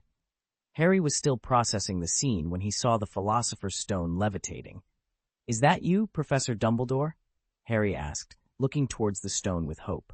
Before John could respond, the remnants of Voldemort coalesced into a wisp of black smoke, charging towards Harry with a malevolent visage. Without a second thought, John hurled his weapon at the smoke in an attempt to intercept it. However, the smoke wasn't tangible. The sword passed right through, and the smoke enveloped Harry, who screamed and then fell unconscious. By the time John reached him, the smoke had dissipated. After calling Harry's name several times to no response, John, in disbelief, gently slapped Harry's face, hoping for some sign of consciousness. Seeing no reaction, he began to prepare a series of potions, hoping one might revive the boy. "I believe Mr. Potter is simply overcome with fright," came a calm, aged voice. John looked up to see Dumbledore standing there, appearing as if he had just returned from a journey. "John Wick, I think it's time to lift the disillusionment charm," Dumbledore reminded him gently. Realizing he was still under the charm, John released it, revealing himself. He scratched his head, slightly embarrassed, and greeted, "Professor Dumbledore." Dumbledore's eyes held a hint of relief. "It seems you've chosen the right path and haven't been swayed by the lure of power." John caught a glint of something in Dumbledore's words, realizing the headmaster had been aware of his and Quirrell's pursuit of the stone. It seemed Dumbledore had been orchestrating events from behind the scenes, perhaps never having left the school at all. John responded respectfully, "I owe it all to the teachings of the school." Unbeknownst to John, Dumbledore had indeed hurried back upon learning of the intrusion. Had John not intervened when he did, Voldemort might have succeeded in his quest. Dumbledore then picked up Harry, and with a wave of his hand, the lingering flames dissipated. "Let's take Harry to the infirmary. Poor boy, I wonder if he'll be fit for the Quidditch match against Ravenclaw." As they were about to leave, John, still holding the Philosopher's Stone, glanced at Dumbledore, who seemed not to notice. After a moment's hesitation, John asked, "Professor, what should we do with the Philosopher's Stone?" Dumbledore stopped, a smile playing on his lips. "I'm pleased to see you're an honest young man. Remember our agreement. I don't think my old friend Nicholas Flamel would mind if his Philosopher's Stone was in the hands of a little wizard who showed such bravery and integrity." Nico Flamel. John halted in astonishment, his expression blank, reminiscent of a niffler that had misplaced its treasure. 3 days had elapsed since the incident, yet John's mood remained unsettled. He meticulously combined dragon's blood with marshland soil and delicately shaved powder from a unicorn's horn using a silver knife. The vibrant red stone lay on the table as John busied himself crafting amulets, infusing them with dragon blood and various materials. Under his precise craftsmanship, a medallion featuring stars encircling a wand slowly took shape. John then retrieved a pen barrel crafted from snowy owl feathers, tipped with silver, to engrave runes upon it. "The final step," he murmured, wiping the sweat from his brow. He placed the pieces of the badges into a crucible for soaking. Upon adding the magic stone and stirring, the water transitioned from red to black and finally cleared. John extracted the badge, now housing the Philosopher's Stone, its appearance akin to a river of stars. He adorned it on his chest, noting its capacity to resist 3 types of damage and its 6 slots for future enchantments. The badges were designed to sense one another. Having made 9 in total, he stored the remaining 8. Turning his attention to a larger crucible, John added fire dragon blood and the last of the unicorn horn, sealing it until the contents fully melded. He then poured the molten silver into a pre-prepared mold, the hissing sound filling the room. Once cooled, John unveiled a silver longsword from the mold. However, his attempt to enhance the sword with the Philosopher's Stone resulted in the sword turning gold, a testament to the stone's power to transmute materials into gold, but not in the way John had hoped. Disheartened, he remarked, "Even with the Sorcerer's Stone, refining the sword of Gryffindor proves too challenging." He considered selling the golden sword as he prepared for the year-end banquet. The great hall buzzed with excitement. Harry, recently discharged from the hospital wing, was disheartened by Gryffindor's loss to Ravenclaw in his absence. Slytherin's green and silver banners celebrated their 7th consecutive House Cup victory. John, seated with his fellow Slytherins, observed Malfoy's smug demeanor and the 160-point gap between Slytherin and Gryffindor. He mused that without Malfoy's influence, the outcome might have been different. Dumbledore, addressing the assembly, praised Slytherin's victory, eliciting a thunderous applause. However, his tone shifted as he mentioned recent events warranting additional points. The hall fell silent, anticipation hanging in the air. Firstly, Mr. Ron Weasley, for his unparalleled chess victory, earns Gryffindor House 50 points, Dumbledore announced. Secondly, Miss Hermione Granger's exemplary logic in the face of danger merits another 50 points for Gryffindor. The atmosphere tensed as Dumbledore continued, signaling a potential shift in the House Cup standings. Harry Potter had demonstrated fearless bravery and extraordinary valor. In recognition of this, Dumbledore announced, "For his remarkable courage, I am awarding Gryffindor House 60 points." This announcement caused a stunning turnaround. Gryffindor, which had been trailing behind, suddenly pulled even with Slytherin. The contributions of the trio had ignited a wave of cheers throughout Hogwarts. Dumbledore raised his hand, calling for silence, and with a smile, he shared a piece of wisdom. Courage comes in many forms. It requires immense bravery to face our enemies, but sometimes it takes even greater courage to stand up to our friends. He then continued, "For this reason, I would like to award Mr. Neville Longbottom 10 points." The hall erupted in an uproar. Members of Slytherin voiced their discontent, while students from the other houses celebrated as if the very foundations of Hogwarts were being shaken. Draco Malfoy expressed his displeasure by loudly tapping his goblet on the table, casting a shadow over the Slytherin table with their gloomy expressions. With Gryffindor now in the lead, everyone, aside from Slytherin, seemed pleased with the outcome. John couldn't resist commenting, "Gryffindor really does get a lot of points, don't they? Just keep adding them, right?" He shook his head in disbelief, observing the forced smile on the face of the Slytherin head of house. "Quiet, please, everyone," Dumbledore called for attention once more. However, instead of concluding the ceremony, his gaze shifted to John. Lastly, Mr. John Wick. This unexpected mention of John Wick caught everyone off guard, creating a palpable sense of anticipation. Dumbledore's ability to recognize the various forms of bravery within the student body and his decision to acknowledge them publicly underscored the values that Hogwarts sought to instill in its students. The atmosphere was charged with excitement and curiosity about what Dumbledore would say next. Chapter 34, Reversal and Homecoming. Mr. John Wick? Slytherin was bracing themselves for humiliation, but an unexpected reversal occurred. Daphne, the beautiful blonde girl, was on the verge of slandering Dumbledore alongside Pansy when she was stopped in her tracks by the announcement. Malfoy nearly shattered his glass over Crabbe's head in disbelief as he turned to look at John. Dumbledore continued, "Mr. John Wick, with his exceptional intuition and meticulous observation, uncovered the true identity of a certain individual, saved a unicorn in the Forbidden Forest, and went out of his way to rescue Harry Potter and Draco Malfoy at great personal risk. He bravely stepped in to save Harry Potter when he was in peril, vanquished the assailant, and protected Hogwarts. The spirit of self-sacrifice for the sake of a friend is truly commendable. For these reasons, I am awarding Slytherin an additional 80 points." The room was electrified with the announcement. John Wick had become Slytherin's hero, a stark contrast to the earlier commotion. Students from the other houses stared at John, seeing him in a new light for the first time since the school year began. The focus shifted to the defeat of the unnamed assailant, marking his second defeat since the rise of Harry Potter. "Amazing!" Daphne cheered, sparking a wave of celebration throughout Slytherin. John was hoisted onto Malfoy's shoulders, his goblet of pumpkin juice trembling and spilling in his hand. Goyle and Crabbe led the charge, lifting John up as the Slytherin table erupted in celebration of their hero. No one dared to mention John's Muggle-born status. He had earned their respect and approval. John accepted a goblet of pumpkin juice from Daphne and raised it high, capturing the attention of his fellow Slytherins. "To respect and eternal glory," he toasted. "Respect and eternal glory." The Slytherins echoed, their voices filled with pride and camaraderie.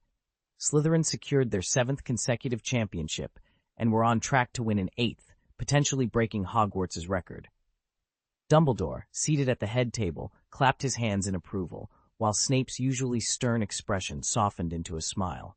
Surrounded by the green and silver of Slytherin, the other houses also joined in the end-of-year banquet celebration. Among them, Ron confessed, "I don't know why, but losing to John doesn't feel that bad."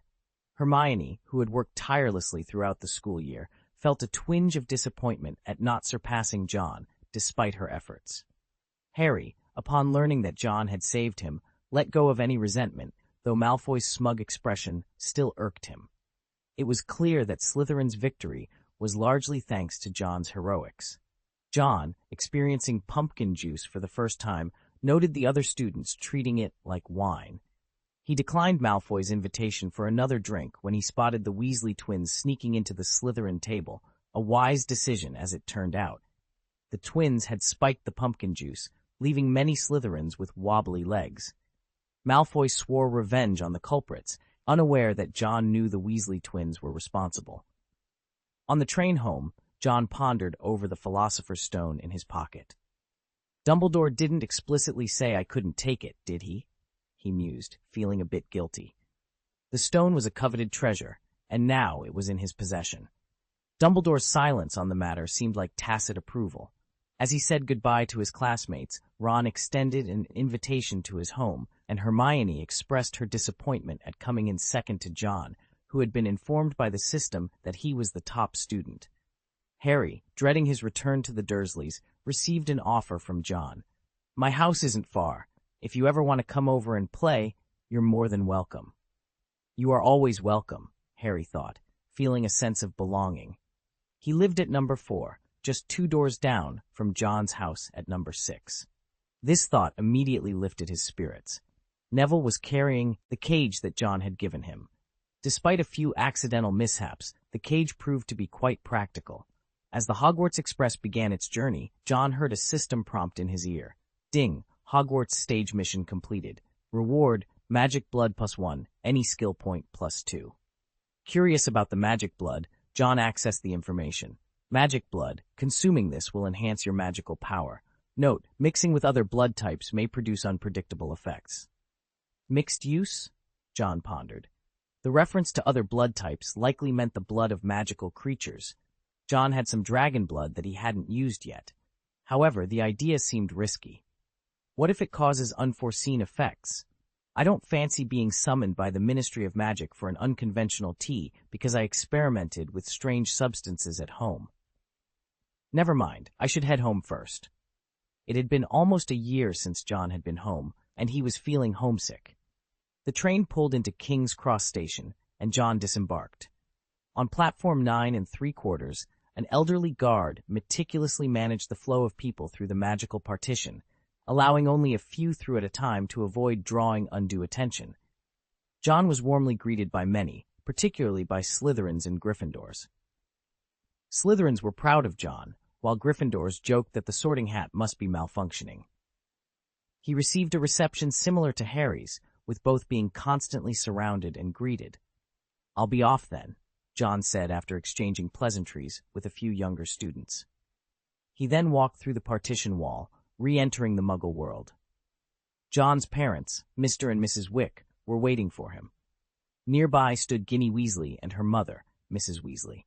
John recognized them immediately, especially after Ginny's enthusiastic reaction to seeing Harry, showcasing the undeniable influence of a fangirl. "You must be John Wick, right?" Mrs. Weasley approached John, introduced by Ron. The parents of both families exchanged friendly greetings. The Grangers joined them, while the Dursleys kept their distance, wanting nothing to do with wizards. Dudley Dursley, who was with his family, looked terrified upon seeing John. John offered him a reassuring smile and gestured towards Harry, indicating his protective stance. If Harry encountered any trouble, John was ready to intervene, reminiscent of past confrontations with Dudley. Summer holidays were always a joyous time. However, Watson Wick noticed his son, John, seemed to be keeping to himself, spending most of his time in the basement. "John, you've been at wizarding school for so long. Haven't you learned any magic?" Watson asked, unable to hide his curiosity. John looked at his father with a mix of exasperation and amusement. "As I've said before, little wizards aren't allowed to use magic in the Muggle world." Seeing his father's persistent curiosity, John added, half-jokingly, "Do you want to see your son sent to Azkaban?" Watson chuckled awkwardly, muttering, "Surely it's not that serious? Isn't there a law protecting minors in the wizarding world?" John merely gave him a look that said he wouldn't appreciate further interruptions in his basement experiments. He was currently holding a vial of bright red liquid that resembled blood, with patterns that flowed like fire dragons across its surface. Magic blood. John was deep in thought, figuring out how to best utilize it, his attention occasionally drifting to his wand. Chapter 35. Zonxie and Harry Zonxie, a monitoring tool employed by the Ministry of Magic, is designed to keep tabs on underage wizards. It functions somewhat like a tracking device, ensuring that young witches and wizards refrain from using magic outside of school premises. Hogwarts sends out a cautionary letter to its students before they depart for the holidays, reminding them not to practice magic in the non-magical world. The mechanism behind Zongxi, as enigmatic as the process for selecting Hogwarts students, intrigued John. He was determined to dismantle it, believing that his skills in alchemy, though not advanced, might just be the key to bypassing this restriction. After all, the Zongxi, while sophisticated, did not seem beyond his capability to understand and potentially manipulate. John's investigation into the wand revealed that Zongxi operates both as a method and a form of magic. The renewal notices from Hogwarts essentially extend Zongxi's monitoring capabilities, requiring an annual update. This suggested to John that the magical essence within the Zongxi was limited. Its primary function appeared to be the detection of magic use in specific locations, disregarding any magic performed in the presence of adult wizards. This loophole meant that in pure-blood families, underage magic use was often overlooked by the Ministry of Magic. John couldn't help but feel that this system unfairly targeted Muggle-born wizards. It's as if they're saying Muggle-borns should just sit back and accept their limitations, he mused, frustrated by the apparent bias. Despite understanding that privilege often followed bloodlines, the blatant discrimination irked him. After much experimentation, John managed to extract a transparent silver thread from his wand. Handling it with silver tweezers, he placed it into a test tube for further analysis. He then turned his attention to a spare wand he had crafted from materials found in the Forbidden Forest. Though it lacked the finesse of Ollivander's creations, it was a functional backup, made of cherry wood and unicorn hair, measuring 11 inches. Feeling more secure, John proceeded with another experiment involving magic blood. The substance, initially silver, had turned red with the addition of dragon blood. Expecting an unpleasant taste, John braced himself and drank it. The potion-like liquid caused an immediate reaction. His body heated up, and he struggled with intense discomfort, his skin turning a fiery red. Watson Wake, arriving to inquire about something, was met with the chaotic scene. "God, John, what's wrong with you?" he exclaimed, rushing to assist but recoiling from the heat emanating from John's body. As John's magical energy surged, causing objects in the basement to levitate, he managed to send Watson away for his safety without using his wand. Alone, John felt his magic power intensify, a sensation he had never experienced before. It was as if he had become a deity, capable of manipulating his surroundings with mere thought. Objects transformed under his will, showcasing his newfound control over magic without the need for a wand. This episode marked a significant turning point for John, revealing depths of magical power he had not known he possessed. It also underscored the limitations and biases inherent in the wizarding world's regulations, particularly those affecting Muggle-born wizards. As John navigated these challenges, his journey hinted at broader themes of inequality and the quest for personal autonomy within the magical community. Transforming into a puppy, the owl soared above what once resembled a chair.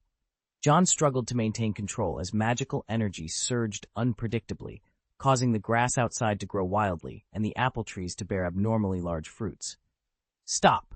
John slammed his fists onto the floor, his roar echoing that of a beast ensnared.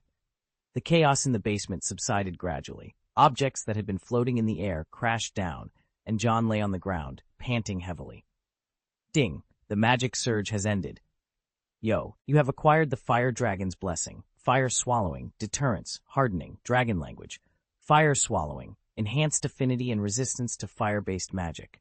Deterrence, Increased Influence over Lesser Creatures. Hardening, Improved Resistance to Physical Impacts. Dragon Language, Ability to understand and speak the language of dragons. Regaining control over his body, John felt as though he was burning up with a severe fever. His clothes were soaked, as if they could wring out water.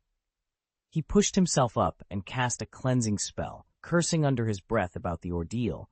The system never mentioned it would be this harrowing. Had he known the transformation would wreak such havoc, he would have never attempted it at home. Now, the basement was a disaster. Despite the ordeal, the rewards were significant. The blessings of the fire dragon alone were a formidable gain, not to mention the substantial increase in his magical power. Magic power, level 3, 635-15. Spells, Alahomora, level 3. Levitation charm, level 4. Transfiguration, level 2, with dragon option. Disillusionment charm, level 4. Lumos, level 2. Incendio, level 4. Bone crushing spell, level 3. Fiery blast, level 3. Occlumency, level 3. Skills, proficiency in short weapons, level 7. Greatsword mastery, level 4. Firearms mastery, level 1. Runes mastery, level 1. Alchemy mastery. Blessings, enhanced physical fitness, quick reflexes, precision, Scholar 2.0, pilot, long-distance running, swordsmanship, night vision trollslayer, night, fire swallowing, deterrence, hardening, dragon language. The presence of fire-eating traits had not only upgraded 2 of his fire-based spells, but also caused a significant leap in his magical power by 500 points. Additionally, the option to transform into a dragon form appeared in his transfiguration spell, though it was currently unavailable until he reached a higher level of mastery. The pinnacle of transfiguration, becoming an animagus, was a magic that allowed a wizard to transform into an animal. With notable legal animagi like Professor McGonagall, John speculated that reaching level 4 in transfiguration might unlock this ability. However, advancing in transfiguration proved challenging, as John hadn't seen progress since reaching level 2. After earning 4 random points in his first year, John decided to upgrade his runes and alchemy skills.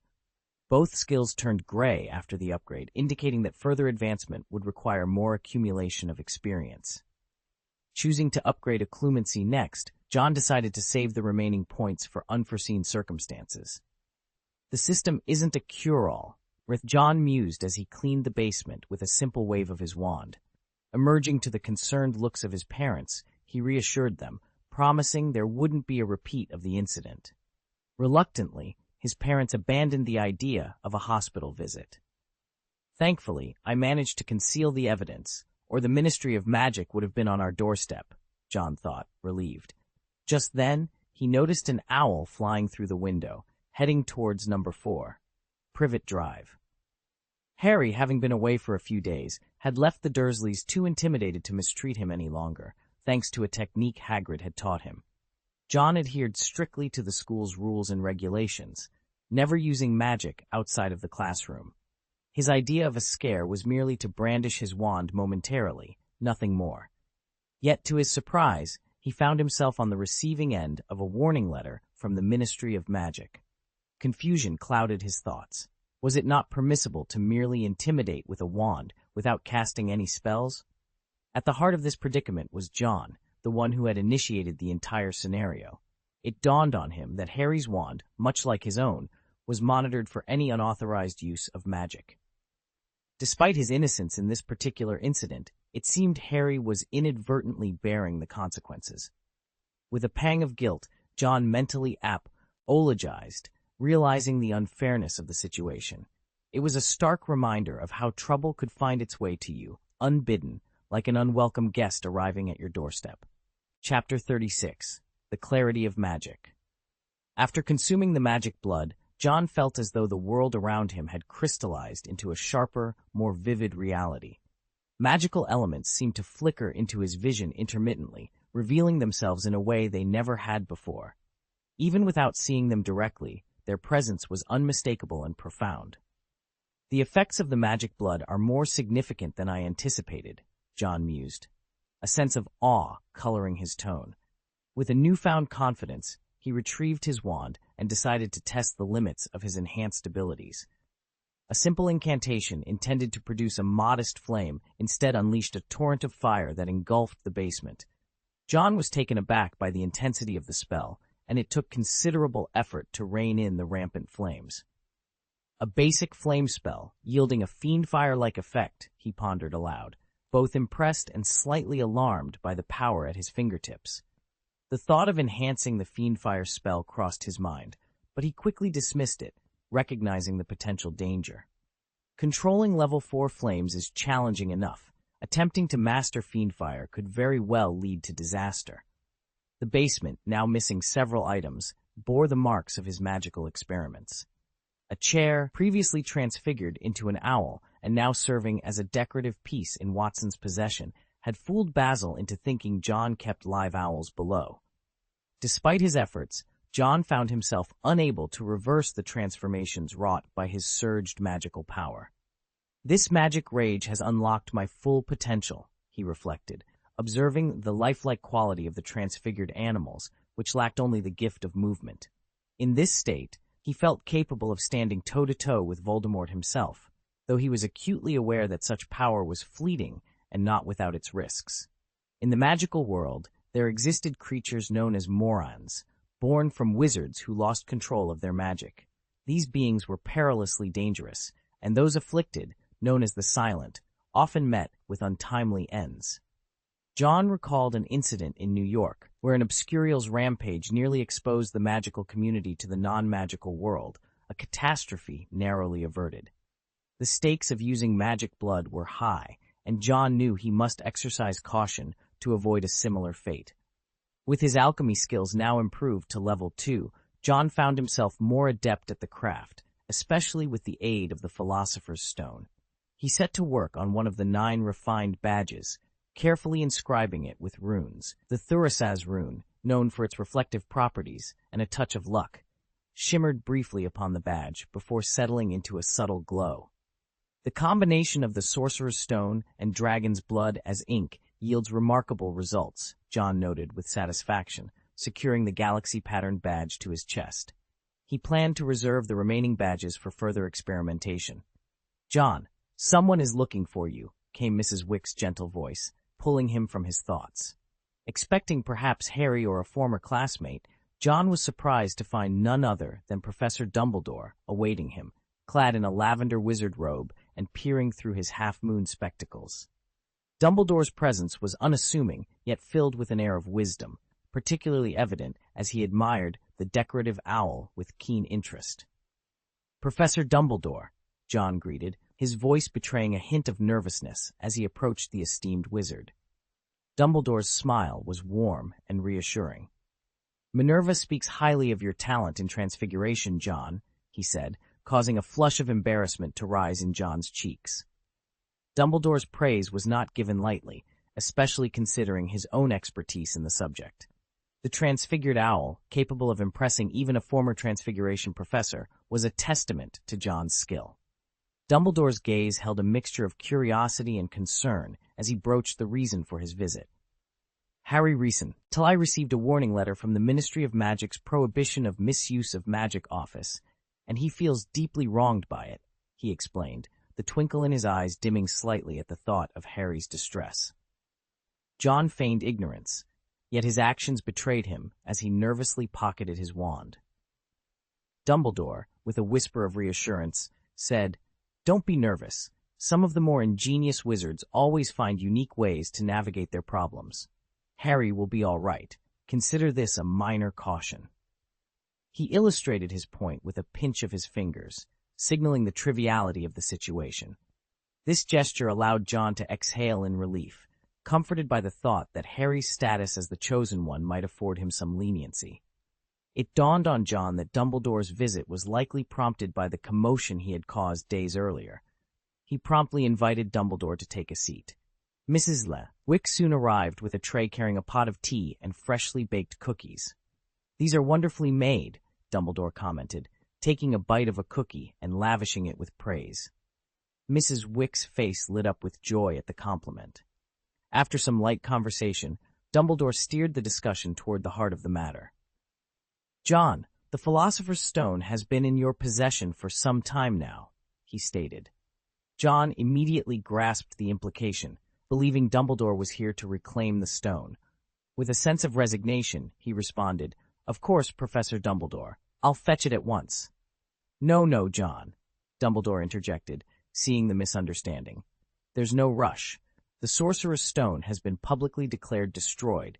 You may keep it for the remainder of your holiday." Confused, John asked, "Then what brings you here, if not for the Philosopher's Stone?" Dumbledore's smile held a hint of mystery. "An old friend of mine has heard of a young wizard with a keen interest in alchemy and wishes to meet him."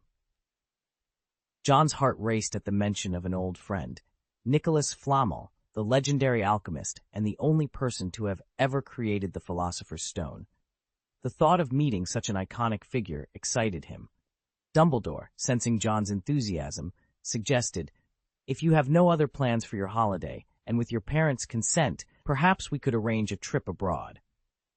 John didn't hesitate. The opportunity to meet Nicholas Flamel, a master of alchemy, was too good to pass up. His ongoing project, a magical sword, was far from completion, and he couldn't miss this chance for further learning. After a brief discussion with his parents, John's father was easily convinced. However, Mrs. Wick expressed concern over the idea of traveling abroad. John and his father exchanged knowing glances, eventually persuading her with promises of gifts and favors for the family, including sending letters home every week. Mrs. Wick reluctantly agreed, but not without threatening John with the prospect of facing his uncles should he fail to write home. The thought of his burly, bear-wrestling uncles was enough to ensure John's compliance. With plans settled, John returned to the basement to pack his essentials, including the precious Philosopher's Stone and his alchemical materials. After spending some time playing frisbee with Tom, John noticed Dumbledore dressed in casual attire, suggesting a change of plans. Dumbledore, intrigued by the idea of experiencing a Muggle cruise, had decided to forgo the usual magical means of travel. John, though surprised, was ready for the adventure that lay ahead, even if it meant postponing his experience with a portkey. Chapter 37. Beauxbatons and the exchange students crossing the English Channel. The cruise ship made its way from England to France, arriving in the picturesque Pyrenees. This mountain range serves as the natural border between France and Spain, and nestled within its scenic landscapes lies Beauxbaton Castle. Crafted with magic, this castle is a paradise on earth, surrounded by enchanting gardens and fountains that seem to sing with the voices of nymphs when caressed by the breeze.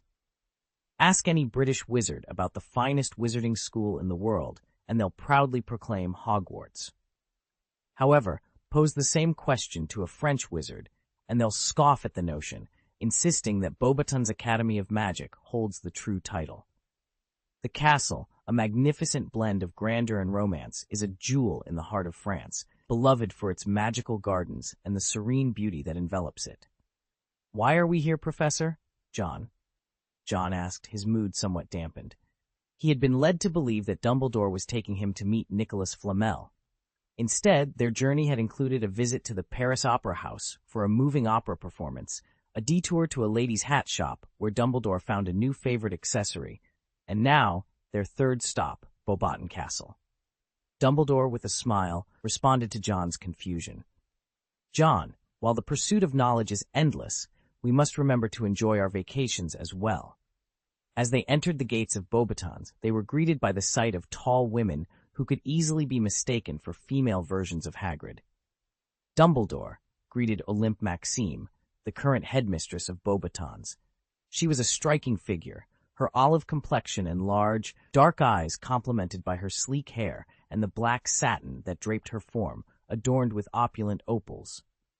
Dumbledore approached her with respect, kissing the back of her hand in a gesture of courtesy. Despite her imposing stature, her manners were impeccable. "Madame Maxime, I am deeply grateful for allowing my students to visit," Dumbledore said, his height still insufficient to meet her gaze directly. Madame Maxime glanced at John, her English tinged with a French accent. "Dumbledore, Nicolas Flamel is a director here at Beauxbaton, and I could not possibly refuse his request." John watched, puzzled, as the two exchanged pleasantries. Madame Maxime then approached him, eyeing his neat suit with a hint of approval before transforming it with a flick of her wand. His attire changed into a light blue robe adorned with the emblem of Beauxbatons, 2 golden wands crossed with 3 stars radiating from each. Dumbledore cleared his throat, drawing John's attention. "John Wick, you will be spending your holiday here at Beauxbatons as a temporary exchange student from Hogwarts." John was taken aback, realizing too late that he had been misled. He had been promised a meeting with Nicholas Flamel, yet here he was, enrolled as an exchange student. Panic set in as he wondered if this was Dumbledore's way of punishing him for delving into forbidden magic. "Professor," If you're displeased with my actions, please, let's discuss it, John pleaded, his voice tinged with desperation. Dumbledore offered a reassuring smile, placing a comforting hand on John's shoulder. John, every magic school is a treasure trove of mysteries waiting to be uncovered. Beauxbatons, with its gardens and fountains, holds many secrets. And remember, Hogwarts does not expel its students for mere curiosity. Relieved by Dumbledore's words, John allowed himself to be led into Beauxbatons by Madame Maxime, his fears of expulsion finally put to rest. John was embarking on a 2-month exchange program, a rare opportunity not even the esteemed Ms. Maxim could personally oversee, despite the student being recommended by the legendary wizard Dumbledore himself.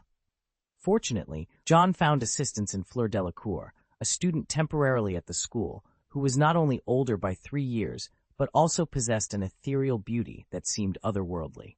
Her slender figure moved with such grace that she appeared to float above the ground, her presence radiating a faint silver glow. Her waist-length silver hair, large blue eyes, and flawless smile left John searching for words to describe her, ultimately settling on a phrase that, while sincere, left Fleur perplexed. "Hello, my name is John Wick. You can call me John," he introduced himself, extending his hand. Fleur, taking a liking to the handsome boy, shook his hand lightly before they parted ways. John's curiosity soon shifted from Fleur to the 12 majestic winged horses he spotted. "These are Abraxan horses, raised by Ms. Maxim," Fleur explained. John, however, was already scheming to acquire some materials from these magnificent creatures, unaware of the potential trouble his curiosity might cause. Remembering Dumbledore's words, John speculated about the existence of a room of requirement at Beauxbatons, similar to the one at Hogwarts. Given Nicole Flamel's connection to the school, John was convinced that either Flamel himself or something related to the alchemist must be present at Beauxbatons. This realization spurred John into action, determined to uncover the secrets hidden within the school. Approaching Fleur with a seemingly innocent inquiry about a restricted book area, John was met with confusion. Beauxbatons, unlike Hogwarts, did not openly advertise such a section. Despite the setback, John was undeterred. Utilizing a level 4 disillusionment spell, he embarked on a nocturnal exploration of the school. Rumors soon spread of a haunting at Beauxbatons, with mysterious footsteps heard at night and sightings of a ghostly figure near the fountain of the Lemay couple. The figure, described as pale as a vampire, caused such fear among the students that one resorted to barricading himself in his dormitory, windows lined with garlic, in an attempt to ward off the supposed specter. John's adventures at Beauxbatons were just beginning, his quest for knowledge and the allure of the unknown driving him deeper into the mysteries of the magical school. Chapter 38, Learning and Mastery. "John, have you noticed that the rune horse's feathers have been shedding excessively lately?" Miss Maxim expressed her concern with a hint of sadness. The health of her rune horse had been deteriorating, possibly due to stress or a competition for a mate, leading to significant hair loss. Initially, it wasn't very noticeable, but now the horse's wings and mane were nearly bald. Even single malt whiskey, which usually cheered up the creature, had no effect. Fleur regarded John with suspicion. Despite his good behavior since arriving, her intuition suggested that John Wick might be involved in the rune horse's condition. "Rune horses? You mean those majestic creatures?" John feigned surprise, adding, "I'm afraid I'm clueless about that. I've been engrossed in studying alchemy lately." He then presented his list of alchemy books. The school, boasting a history of 700 years, had an extensive collection of alchemical records, surpassing even Hogwarts, partly thanks to the influence of Nicholas Flamel, the renowned alchemist. Among the literature, Flamel's own writings were indispensable and had greatly benefited John. "Is that so?" Fleur was momentarily uncertain. The list of books seemed to corroborate John's innocence, yet she couldn't shake off her suspicions. After a brief moment of doubt, she left. An hour after Fleur's departure, John emerged from the library, methodically returning the books to their shelves and massaging his weary temples. He had refrained from using the Schweba 2.0, saving it for more critical moments, such as his venture into Nicolas Flamel's alchemy chamber. Indeed, following clues from Dumbledore, John had spent several nights near the Fountain of the Lemays, eventually discovering the entrance to the Chamber of Secrets hidden within the fountain's mouth. This chamber, an alchemy lab filled with notes and materials on the subject, was left behind by Nicholas Flamel during his studies at Beauxbatons. Among the treasures, a diary-like item confirmed the room's owner. John delved into the wealth of knowledge, finding Flamel's youthful insights refreshingly suitable for a novice in alchemy. The greatest treasure, however, was the diary. After jotting down his questions about alchemy, the diary responded with guidance, directing him to specific notes that could solve his problems. This interaction was a revelation to John, showcasing the diary's miraculous nature. "Thank you, Nico. You've been incredibly helpful," John wrote in gratitude. "You're welcome," the diary replied, its ability to maintain a semblance of Nicholas Flamel's personality and wisdom astonishing John. This was no ordinary diary, but a comprehensive encyclopedia of Flamel's alchemical experiences, functioning as an intelligent index. Such artifacts, capable of retaining the essence of their original owners, were rare, with only the portraits at Hogwarts coming close. However, Nico's encyclopedia surpassed them, offering not just a glimpse into Flamel's intellect, but an interactive guide to his alchemical legacy. Nicole Flamel's rumored residence sparked John's imagination, but logic quickly dispelled such fanciful thoughts. Immersed in a treasure trove of alchemical knowledge, John's skills at Beauxbatons flourished remarkably. He crafted a pair of flying shoes from rune horse feathers, which, though not as fast as a broomstick, offered superior maneuverability. Furthermore, he ingeniously imbued a set of badges with a permanent enchantment that allowed them to always point towards each other, akin to stars in the night sky guiding the way. John planned to distribute these 8 enchanted badges, keeping none for himself. He understood that to emulate Dumbledore's influence, he couldn't stand alone. Dumbledore himself had the Order of the Phoenix and the vast network of Hogwarts. John recognized the necessity of forging strong alliances. Lacking the heritage of a pure blood or the connections of a half-blood wizard, John knew his strength lay in surrounding himself with powerful allies, be they prodigious wizards, individuals from influential families, or those loyal to their friends. After a night spent in the alchemy lab, John returned to his dormitory for a brief rest before dawn. It was a holiday, and no one minded his absence. Some even noted a quieter atmosphere in his absence.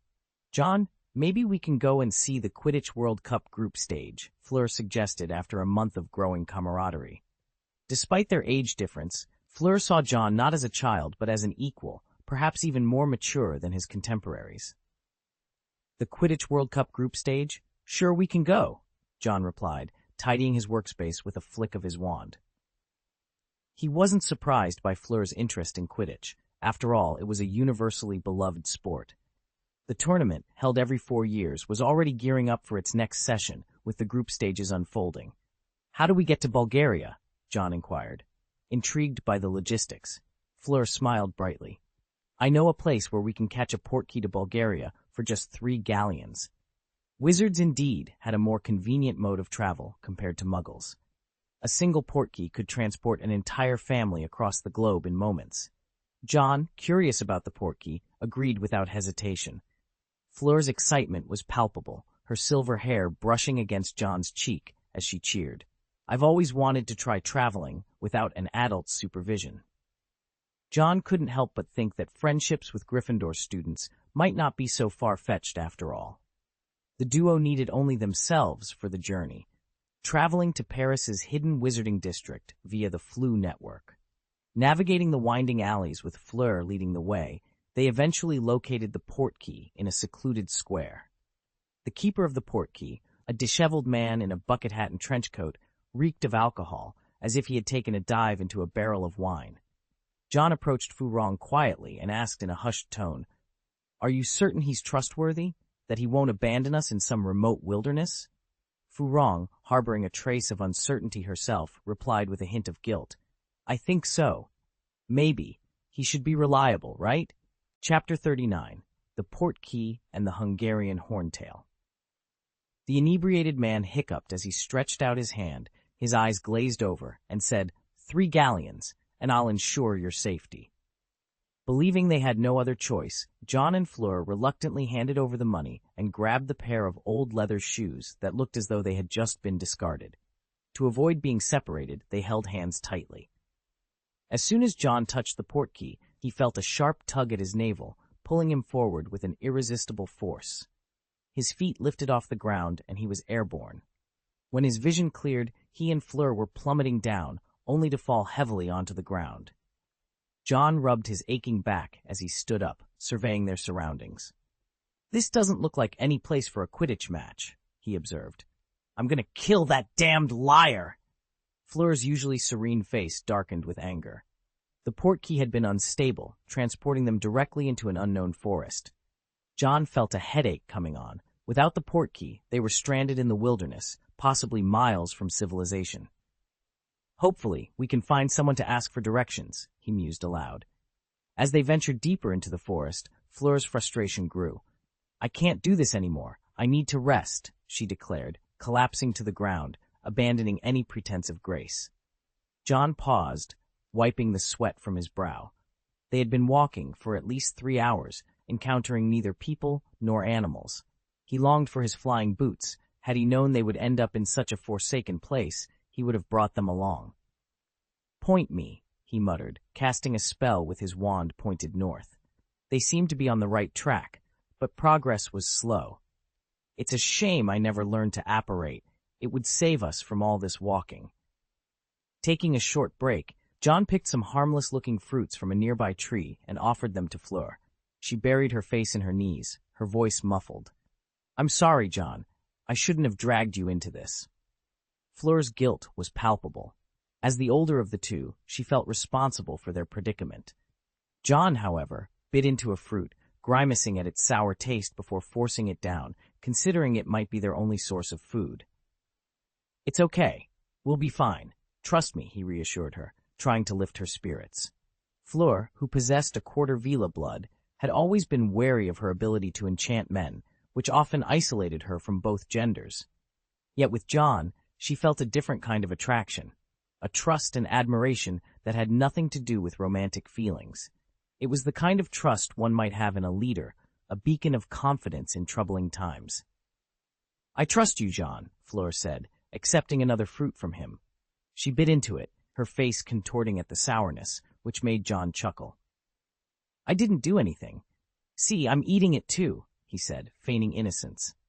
Fleur, half annoyed and half amused, contemplated throwing the fruit at him, but decided against it, realizing that their survival might depend on these sour morsels. As darkness enveloped the forest, John decided it was time to find a place to rest. He built a bonfire, and they sat around it, the warmth a small comfort in the vast, silent wilderness. "It's strange that we haven't seen any animals in such a large forest," John mused, gazing into the flames. The night stretched out before them, filled with unknown dangers and the promise of further challenges. Yet, in that moment, they found a semblance of peace, united in their determination to overcome whatever lay ahead. In the dense expanse of the forest, teeming with magical creatures, John voiced his complaints with a curl of his lips, only to be met with an eye roll from Fleur.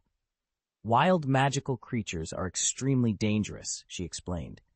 "Given their strong territorial instincts, it's likely that a powerful entity resides here, deterring other creatures from venturing too close." John nodded in agreement, aware that magical creatures fiercely defended their territories against intruders. However, their prolonged absence in the area puzzled him. If there was something here, shouldn't it have shown itself by now? He pondered. The thought crossed his mind that perhaps the creature only emerged at night, just as the surrounding jungle began to stir with movement. "What's that?" Fleur asked, a hint of nervousness in her voice. Both had their wands drawn, ready for whatever might come their way. John, realizing his pockets were empty, made a mental note. "I must learn the untraceable stretching curse when we get back." This spell, akin to the space rings found in novels, could expand the interior of an object without altering its exterior, creating a vast space within. As the rustling grew closer, John's enhanced senses, a gift from his dragon blood fusion, picked up on gasps and heavy footsteps. A person, he surmised, noting the sounds indicated someone injured and possibly fleeing. Despite the potential danger, their wands remained poised for action.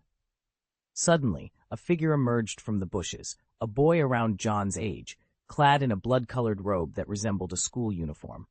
His pale complexion and black hair, coupled with a high nose bridge and golden eyes peeking through the strands covering his left eye, momentarily made Fleur mistake him for a vampire. The boy, taken aback by the sight of two student-like wizards, yelled, "Run!" just as a flame descended from the sky, igniting the surrounding bushes. Fleur watched in horror as a Hungarian horntail soared above, unleashing a fiery breath.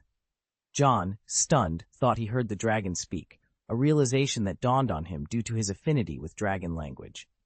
Acting quickly, he used a levitation spell to rescue the wizard from the flames. This act, however, drew the Hungarian horntail's attention to John. "Let's run!" Fleur exclaimed, understanding now why the area was devoid of other creatures. The Hungarian horntail, a formidable fire dragon, ensured no other being dared to approach. As they fled, the dragon's enraged declarations followed them. "Wizard, sneaking, attack, no honor, pain." John glanced at the boy running beside them, bewildered by the dragon's words. The boy had audaciously attacked the sleeping dragon, even targeting its hindquarters. No wonder the Hungarian horntail was furious. John couldn't help but think that if someone dared to invade his home while he slept, he'd ensure their departure was far from painless. Chapter 40. The Dragon Whisperer and Edgar. In a frantic escape, John Wick found himself outpacing his fellow wizards, proving the old adage true: to escape a predator, one need not be the fastest, just faster than the slowest in the group. Despite his youth, John's superior physical condition allowed him to easily overtake a blood-robed wizard who was struggling to keep up. As the Hungarian horntail bore down on them, its massive jaws opened to unleash a fireball directly at the lagging wizard. With quick thinking, the blood-robed wizard conjured a spell, Protego, and a nearby tree stump flew in front of him, intercepting the fireball. The stump was instantly incinerated, but it bought him precious seconds to evade further attack. He then retaliated with a spell of his own, a pumno, causing the ground's gravel to pelt the dragon. The attack, though futile, only served to aggravate the beast further. Before the wizard could launch another spell, the dragon retaliated with a swipe of its tail, hurling a massive boulder at him. John, witnessing this, turned just in time to see Fleur Delacour narrowly avoid a similar fate by shattering an incoming boulder with an expulso spell, the debris grazing her cheek. As the Hungarian horntail descended upon them, its scales shimmered under the moonlight, a formidable sight with its yellow eyes and bronze horns. John, standing protectively in front of Fleur, cast Protego, summoning a shield of white light. The dragon's spiked tail swept through the trees, sending splinters and stones crashing against the magical barrier. In the midst of this chaos, John's eyes flashed fiercely, and without realizing, his pupils transformed into vertical slits reminiscent of a dragon's. Speaking in the ancient language of dragons, he commanded, "Enough!" To everyone's astonishment, the Hungarian horntail halted its assault, confusion evident in its lantern-like yellow eyes. Fleur, still recovering from the shock, inquired about the strange language John had used. To her and the blood-robed wizard, it sounded like an imitation of a dragon's roar. As John approached the dragon, it seemed unable to connect the diminutive figure before it with the commanding voice it had just heard. "We have no intention of offending," John spoke again in the dragon tongue, capturing the creature's full attention. The Hungarian horntail's gaze softened, a mix of surprise and curiosity in its eyes as it regarded John.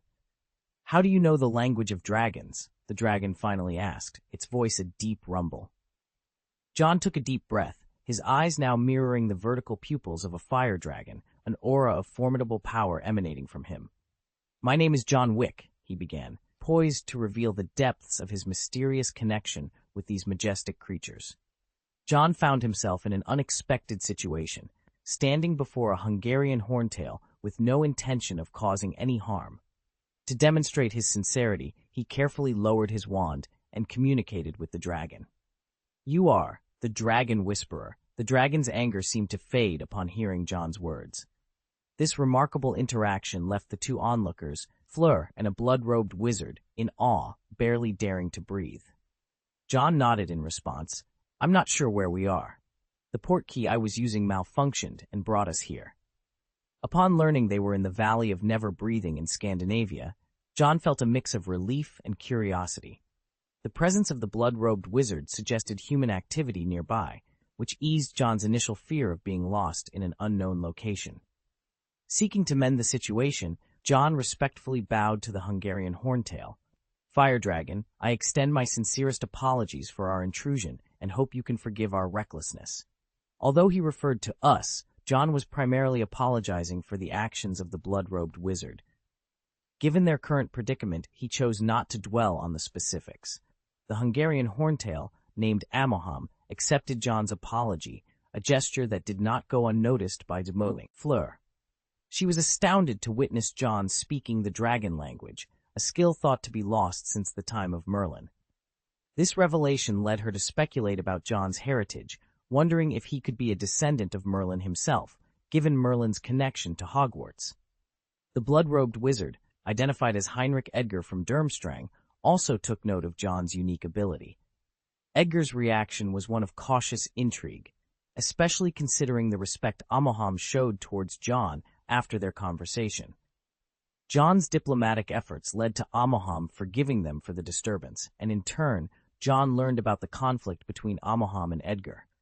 It appeared Edgar had unintentionally provoked Amoham, leading to a prolonged chase. Once the immediate danger had passed, Edgar thanked John and Fleur for their assistance, though Fleur was quick to point out that they wouldn't have been in danger if not for Edgar's actions. Despite the tension, John introduced himself to Edgar, revealing that he was a student from Hogwarts. Edgar's admission of being from Durmstrang surprised John, given the school's controversial reputation and its association with dark figures like Grindelwald. Fleur's reaction to Edgar's name suggested a recognition of his family's dark legacy, hinting at the complexities of the wizarding world's various families and their histories. This encounter in the Valley of Never Breathing marked the beginning of an unexpected alliance, forged under the watchful eye of a dragon and in the shadow of ancient magics.